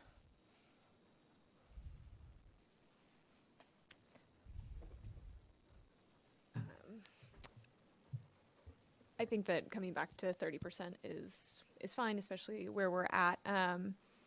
That lawn watering ban was pretty hard fought, and I'll be honest, I'm not sure I want to walk it back yet. I think what we've been doing and what we did over the winter was great, where we said, hey, we'd like you to stop watering your lawns. If we don't hit our conservation goals, we'll enforce it. If we do, we won't. I don't see why we can't leave it in place with 30% and just keep that as a policy for the city, that potable water and lawns don't necessarily work together. So I guess that's a personal opinion. I don't know if anybody else is on the same page. And then just in terms of revenue projections, we've been pretty steady at about 35% conservation for quite a few years. I'm not sure what will happen if we go back to 30%, but I know I'm not really going to change anything if I see that. So for revenue projections, we might just want to consider thinking that the community is going to keep at 35% conservation, even though we say they can do 30%, just because I don't want to say, 30%, assume everybody goes to 30, then all of a sudden we've got this huge revenue shortfall. So those are my two thoughts on that. I would totally agree with the lawn ban staying on too. You in fact post contradictory exhibits up there when it's on. When you show your supply slide for this year and the next couple years as being what I call appropriately careful and pessimistic, but then you roll that back on your recommendation to say, well, let's start watering our lawns again with that water that's on that potential supply slide. On that slide there's not an excess amount of water to be found. In fact, the last one actually had a gap, had a red part at the top of it. So I just, until you're actually rolling in excess water, I think we've clearly already done the legwork to make the disconnect between use of potable water and just yardscape as a green lawn as a normal. I think that message needs to stay. Well, I'll say a lot of the questions I get is that was the main point of contention about the new regulations. Nobody seemed to care about the 40%. That was what it was, but they want to know, when can we water our lawns again? And I'm not saying I necessarily agree with having everyone go out and make their lawns lush again, but I think when you put that stipulation on them, I don't know, I guess puts them on a fence. So I like the idea of just making it voluntary still, just because when we did this in the past, when we went to 30%, 35%, it was still voluntary, and we still got a lot of participation in that. Like me being one of them, I stopped watering my lawn years ago, and I'm not going to go back to watering it now that we've got more water in Kachuma, but I think the flexibility gives people some, I don't know, puts them at ease a little bit without jamming it down their throats so they can't water their lawn. I think you're going to get pushback, I guess, is maybe what I'm saying. Mr. Chairman. After what we're now calling the last drought, the previous usage went from about 16,000 acre feet per year to something like 14,000 afterwards, which would be something around 15% reduction right there. So what these percent numbers, I guess we're comparing this to 2014 right now, but if that experience repeats itself, even if you cut off all restrictions and clear the drought completely over, the usage will not rebound to what it was in 2014. So at some point, we may need to redefine what these percentage numbers are actually telling us. Mr. Chair, Commissioners, I just wanted one of the things that we tried to strike a balance here is also understanding drought fatigue and understanding that, you know, there may come a time when we need to ask the community to step up again and do more. But recognizing when we've been doing that now for the last three to 4 years, things have improved somewhat. In particular, the peaking issue that we were concerned about this summer has alleviated. And wanting to try and strike that balance, you know, I think certainly asking for voluntary, you know, lawn watering restrictions, or I guess asking people, continuing to ask the community not to water the lawns, I think is completely appropriate. But what we've tried to do is kind of balance that situation, because, you know, certainly as you all know, there are vulnerabilities out there, and if we were to run across something, we could very well be back and asking for the community to do more, and that certainly is something that we would go after again. And so I think in order for our request for conservation to have an impact, we also need to be willing, when things do, to kind of step back a little bit from some of those, so that when we know we need to push that button again, it's there, and we can go to the community and we have their trust on that issue. So we've tried to strike that balance here, and we appreciate your feedback. Everything you're talking about is exactly kind of the discussions we've been wrestling internally with. So I think this has been very helpful. Just for me, I think the phrase you use, drought fatigue, is part of the problem of the messaging in terms of watering ornamental turf grass lawns. The messaging should have moved, or should be moving past that's not part of the drought fatigue dynamic. It's the same as, do I get in the car and drive everywhere 3 blocks, or do I walk sometimes now, or do I bike? That's what, fossil fuel fatigue, and you're going to give that back to me too, that I can get in the. I mean, it's just, it should become not an issue of drought fatigue, and we'll give you some relief, and then we'll ask for it back. It should just be a best practice going forward. I mean, and I don't know. Maybe we're not ready for that. Maybe you don't want to fight that battle. Maybe we don't want to fight that battle. But I think eventually you have to. I think we need to take that component, the watering of ornamental turf grass lawn with potable water, out of that dynamic of it's a drought relief give and take back for people. So I mean, that when that happens, I don't know. If it's not going to happen now, I don't care. But you'll hear this again the more we talk about it in the future. That's good. Well, and I mean, I completely agree with you. And again, I don't think it should be voluntary. I think the 30% conservation needs to be hit. And what we said before, and I think this was very powerful, is, hey, you know, with the 40%, if the 40% is hit, we don't necessarily need to enforce all of these rules, because the community is really doing what that we're asking them to do. Same thing here. If the community's hitting 30%, we don't necessarily need to go out and enforce these lawn watering bans, because the community is doing a great job self-enforcing, essentially. But that we leave it in place so that we have this new normal of ornamental turf is not a place to use potable water. Chair Kilburn, Commissioner Burney, if we have a rule on the books, I think we are obligated to enforce it. I guess one of the thoughts I'm having is, if we have it as a rule, it is going to reduce our water use, and I think we'll be beyond the 30% conservation, which I would like for our target to reflect the water use we expect with the rules we have in place, since that feeds into our water rates. And so I don't really see us having a 30% conservation and keeping the lawn ban. The lawn ban was put in place when we were achieving a 35% and needed to go to 40. So I really see it as more of a aligned with the 40% conservation target. But my understanding with regard to rules is we don't really have the flexibility of not enforcing it. If it's a rule, we have to be out there enforcing it. You I know, don't think our messaging changes at all, though. We've done a great job of getting people thinking along the lines of, I'm going to get rid of my lawn. I don't want to have to deal with this at all, having to like think about watering it. So I don't think that changes. It's just, yeah, I don't know. I think making it voluntary seems prudent at this point. it's not going to change our messaging to replace your lawn, and it's certainly we're going to continue to push that effort. It's not going to change your messaging, but that's what everybody's going to report as soon as it, the day after I don't know when this is going to the city council, but that's what's going to be reported, is that you don't have to, there's lawn watering is back. That's going to be the headline. I mean, because nothing else is really changing.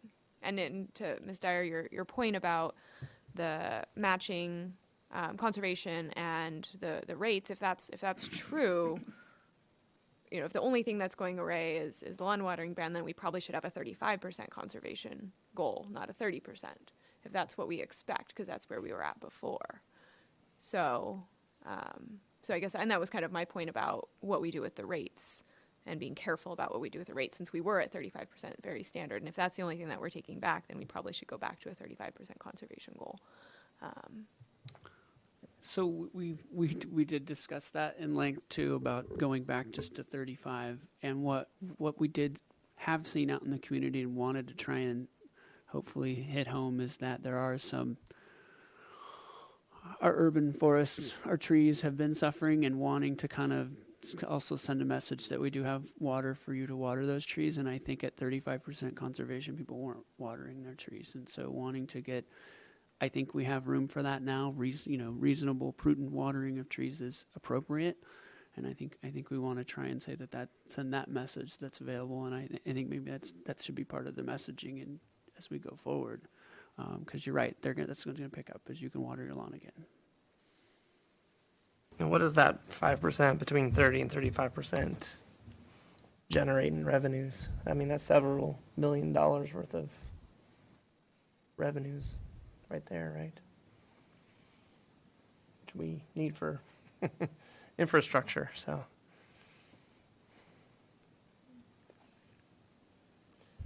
All a balance, I guess.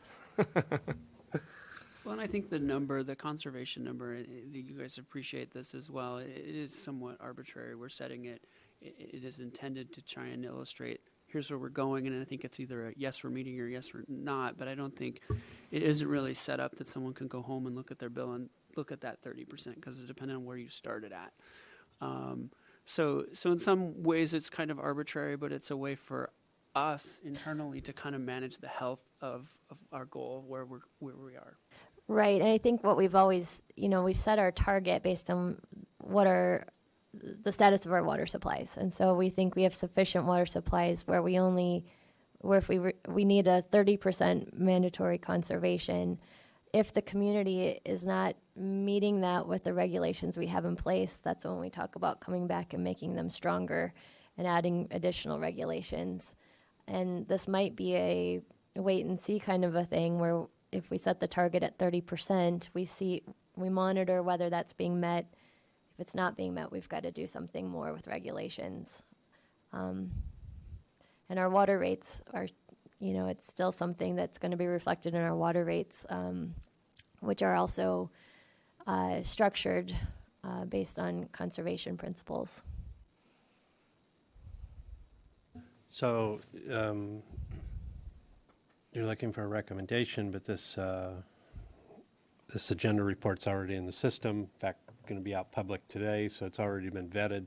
So I'd offer a motion that recommends approval of your report today with the note 2 that the commission had comments that differed from your recommendation on stopping the ban on ornamental lawn watering, and a couple members at least were concerned that that was the wrong thing to do. I'd second that. Okay, Okay. thank you. All right. Yes, we'll take a vote on that. Does that motion fly? Does that work? Okay, all right. All in favor? Aye. Aye. Okay. All right, thank you very much. So we'll move on to the last item, the Water Resources Manager's Report. Mr. Okay, I Hagmark. wanted to go over a few things. One of the things I wanted to provide an update is we are working with the Bureau and the county to try and establish an allocation this year. The Bureau is wanting to establish something by April 1st, and they told us that isn't a joke. So we appreciate their urgency of trying to establish something. What they would like to do is establish an allocation April 1st, and then another one October 1st. So we're working actively with the other member units and them to kind of try and establish something. And at this point, This is subject to change, but the latest estimates are about a 40% allocation. So we continue to work with the Bureau, but that's the latest projections I've seen at this point, subject to change. roughly that's. I did want to highlight and emphasize again February 17th, just to kind of put all of this in perspective, because I wanted, it was such an enormous rain event on that Friday, in the sense it was a 25-year rain event. We received over 10 inches of rain in 24 hours. And aside from that rain event, that's really what just makes this winter any different than the last 4 that we've seen. And just kind of, I think, puts in perspective still how vulnerable we are here and why we need to continue to diversify our supplies, as I think you all well know, but I think it's important to remind us just how close things still are and were going into that. I mean, the reservoir went from basically, I think it was like 17% of capacity on February 16th to 20 or 47% of capacity now as a result of that one rain event. So it really is tight, and it's, as much as I'd like to say things have improved out there, I don't know that we've really seen an improvement, but got lucky. You're killing me. You're just making me feel like my motion was too polite, okay? It was moisture. It did collect, and we do have it in our reservoirs. I think the other point that needs to be said, and I think this is why we kind of have carefully been considering this the conservation target, is to think about how much water is wrapped up in that conservation target. I mean, when we were hitting 35% as we are, that has been generating 4 to 4.5 thousand, basically a full Gibraltar's worth of water every year. I mean, it's a significant amount of water this community's been saving. It's impressive. I mean, when I am able to go and speak to other agencies, particularly in Ventura County, it's pretty astonishing what this community's been able to do. So, I'm really, really proud of our community. Another item that we saw come forward was a request for letter of support on AB 574. I think I got that number right. This is legislation in support of a timeline for DPR regulations, and furthermore to try and change the terminology. The push is to get away from this designation of DPR, IPR, wanting to kind of talk about it as potable reuse, and then there's various forms of potable reuse, one being groundwater augmentation, injection, surface water augmentation of the groundwater, and then raw water augmentation or surface water reservoirs. So these designations being more appropriate than saying direct potable reuse, because nowhere in this discussion are we talking about putting advanced treated wastewater directly into the water system. That no one is contemplating that right now, and so the direct potable reuse kind of implies that that is part of the dialogue right now.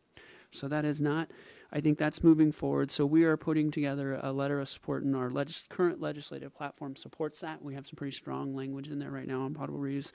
So we're trying to get a letter put together for Helene to sign and send of support. So we will continue to track that and bring back more information on that as we move forward. Do you have anything more to add to that? Okay. So just looking at our water, one of the things that we are we're in kind of flux here. You're seeing the change in our supplies. You'll certainly see, looking at Devil's Canyon, we haven't seen that tick up in a while. We got 70 acre feet in February out of Devil's Canyon.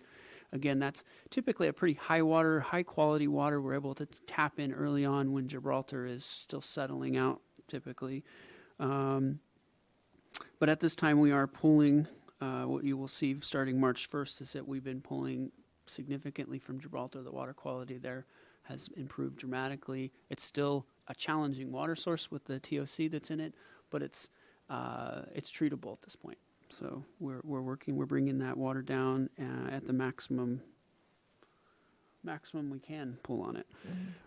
You'll notice that our groundwater production, we're starting to pull back on that. Typically that's because it was a wet year, but now we've started to shut down wells to go with that. And then wanted to highlight recycled water demand has really dropped off substantially. And again, that's because there's an abundant free water falling from the sky. The next picture here is up also on the screen. This is the 12-month running average water demand. And just wanted to point out here that we've actually gotten to that point that we were at our lowest during the last major drought in the early 90s. And I think that speaks volumes to the community getting there without, really major restrictions. If I could I've got the chart up on the screen as well, and this was 1991 right here when there was the March miracle that increased storage in Kachuma, but it didn't spill. So it's kind of a similar situation in terms of Kachuma storage as where we were in 1991. And you can see the demands remained flat for about the next year. And then in 1992 is when Kachuma spilled.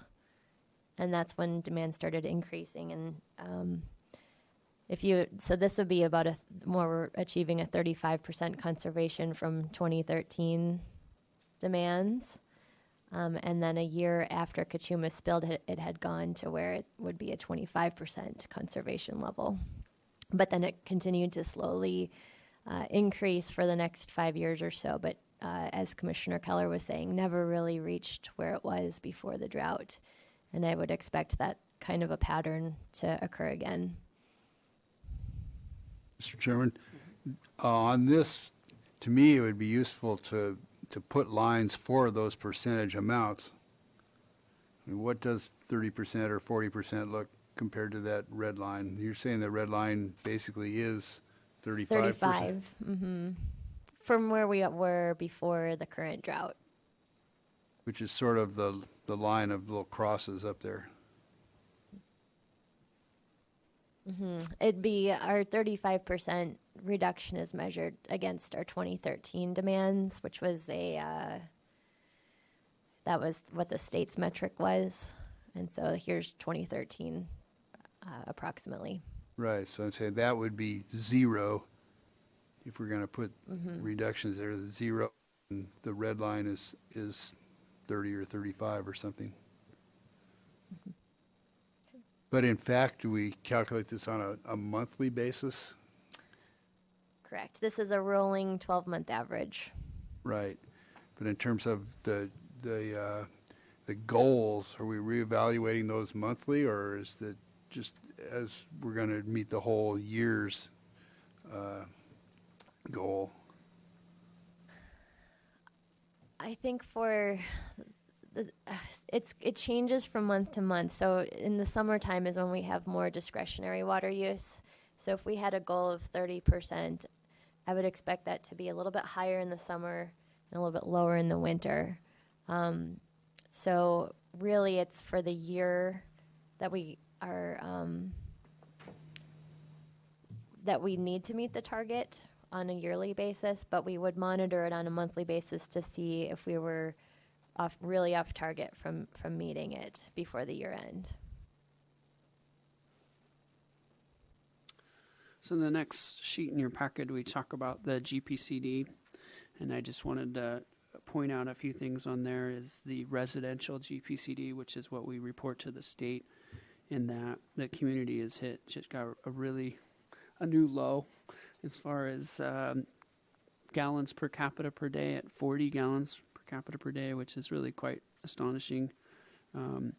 Keeping in mind that I think the state a while back has established 55 gallons per capita per day as kind of a minimum health and safety. So really doing extraordinary work when it comes to water usage per residential customer.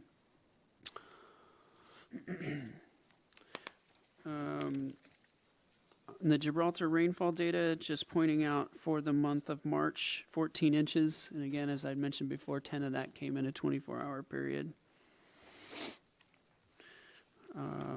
Then I'm going to go ahead and skip ahead to El Estero influent flows, and just wanted to talk a little bit about that. Been working on wastewater since 1999. I've been working on the wastewater system, and in particular the influent flows from rainfall, and it's astonishing how much rainfall gets into our sewer system. Doesn't belong in there. It's illegal to have stormwater in your sewer system, but yet it still gets in there despite some pretty extensive work we've done to try and identify those illegal connections. But what I do want to come back and let you know is that we did see progress. We used to see significant spills in our system when we had a 15-year event. We had a 25-year event. We did have 3 spills during that one 24-hour period on the 17th. We had 3 spills. However, our system performed. We have been making progress. I'm not saying I'm satisfied or happy with it, but we're making progress to continue to be able to handle those. Ideally, people need to understand that their impact of tying their stormwater into the sewer system, whether it's just convenient to drain their patio or what, it creates a significant problem.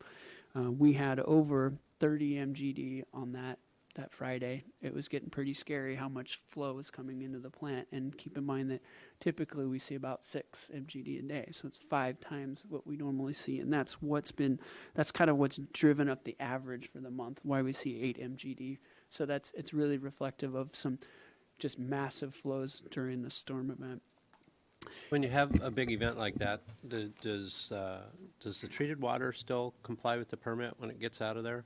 It does. It doesn't push you over something and you live with a violation for a day? There's so much stormwater in there that it dilutes it, but we are still able to meet our permit conditions. Yeah.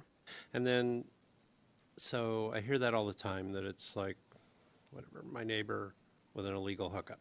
Mm-hmm. But is that really true, or is it not also just that in a 3-day period like that, there's just so much water going down through everything that it's not also seeping into one of our pipes or a lateral? That's a great question. We've done extensive studying to kind of dissect it, and typically the infiltrated flows occur and continue to go long after the storm has passed, because you continue to get that soil and the water migrating. Sure.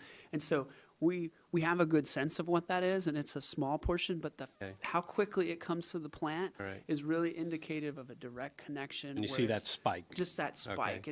It's not attenuated coming along after the storm. There is some flows to that, but I mean, the majority of it is that immediate. So I guess it's just a shame you can't do a better job. It was like 30% over the whole month increase. That's a huge amount of processing dollars, I would imagine, right? It is. I mean, it happens. It's so short that it doesn't end up to be a significant cost, but it certainly is concerning and upsetting the wastewater treatment process. Right. So We're currently at 7 spills for this year. 3 occurred during a 25-year storm event. Under the consent decree, there is some reprieve from the conditions of the consent decree over a 10-year rain event. And so we're still working through that. We haven't gotten confirmation of whether or not, but according to our interpretation of the consent decree, 3 of the spills should not count against our 8 spill goal for the year. So we're still working on it. We're still not happy about it. But when you get that kind of rainfall coming in, and it really comes down to individual homeowners taking some responsibility. I mean, I get it. You sit there and you look at, well, how do I drain my patio? And this is the easiest way to get it out of there. And you know what? We've gone through and done smoke bomb testing to try and see where illegal connections. But a lot of people have gotten smart over the years and put in traps, and so there's no way that smoke would come out of there. So. It remains a challenge, and when we see these kind of situations, it's clear that's where our big problems are still coming from. So I guess I'm just confused on why it would be. So is it a situation generally where somebody doesn't have good drainage, and so then they connect to their sewer system to resolve that? That's correct. Okay. That's correct. It's either difficult or expensive to get water out to the street. Okay. Or deal with it some way on their property, and yet here comes the sewer lateral, which is typically 4 to 5 feet down. Drainage-wise, it's typically conveniently located in some cases. Mm-hmm. All right.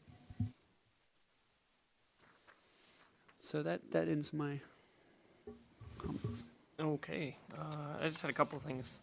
Since they're going to come up with the allocations on April 1st for Kachuma, maybe next month could we see that bar chart that shows like minimum pool and like the different. Absolutely. I'd bring that. I was thinking about bringing it back, but it's kind of a mess right now trying to predict what they're going to do. But we'll bring that back to show just how much project water is available. Because when we go through now and we say, okay, this is the downstream water, this is water for fish, this is water for evaporation, this is water for the minimum pool.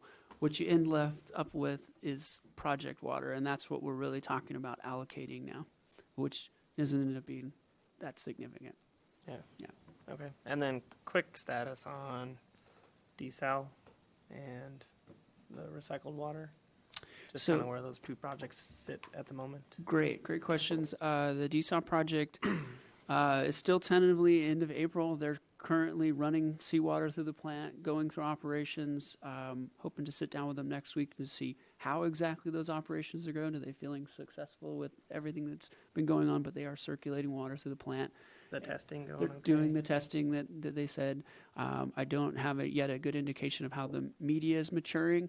I heard that they're getting some pretty good water quality through the media, so that's optimistic. But hopefully get an updated next week from them. And then recycled water is undergoing the modifications that we had talked about and council approved. And they're doing 1 treatment train at a time. And right now there's demand so low that we're able to keep up with the 2 treatment trains that are not under construction. And so we expect that work to be wrapped up next month. Perfect. Sure. I assume that when the desal actually starts producing water into the system, there'll be some sort of ceremony or ribbon cutting or so forth. And anyway, I appreciate. Are you volunteering to help me set that up? We haven't had Yes. time to plan them. We are thinking. Big. We are thinking about it. It's kind of what is it? It's the second wedding, so we're trying to figure out what the appropriate ceremony is. We're white. You don't have to wear white. But we will come up with something, and we want to get something on the calendars for that, because so people can plan ahead and make sure they can attend. Thank Great. you. Super. Thanks. Okay, I guess with that, next meeting is April 20th. We'll see you then. Meeting adjourned.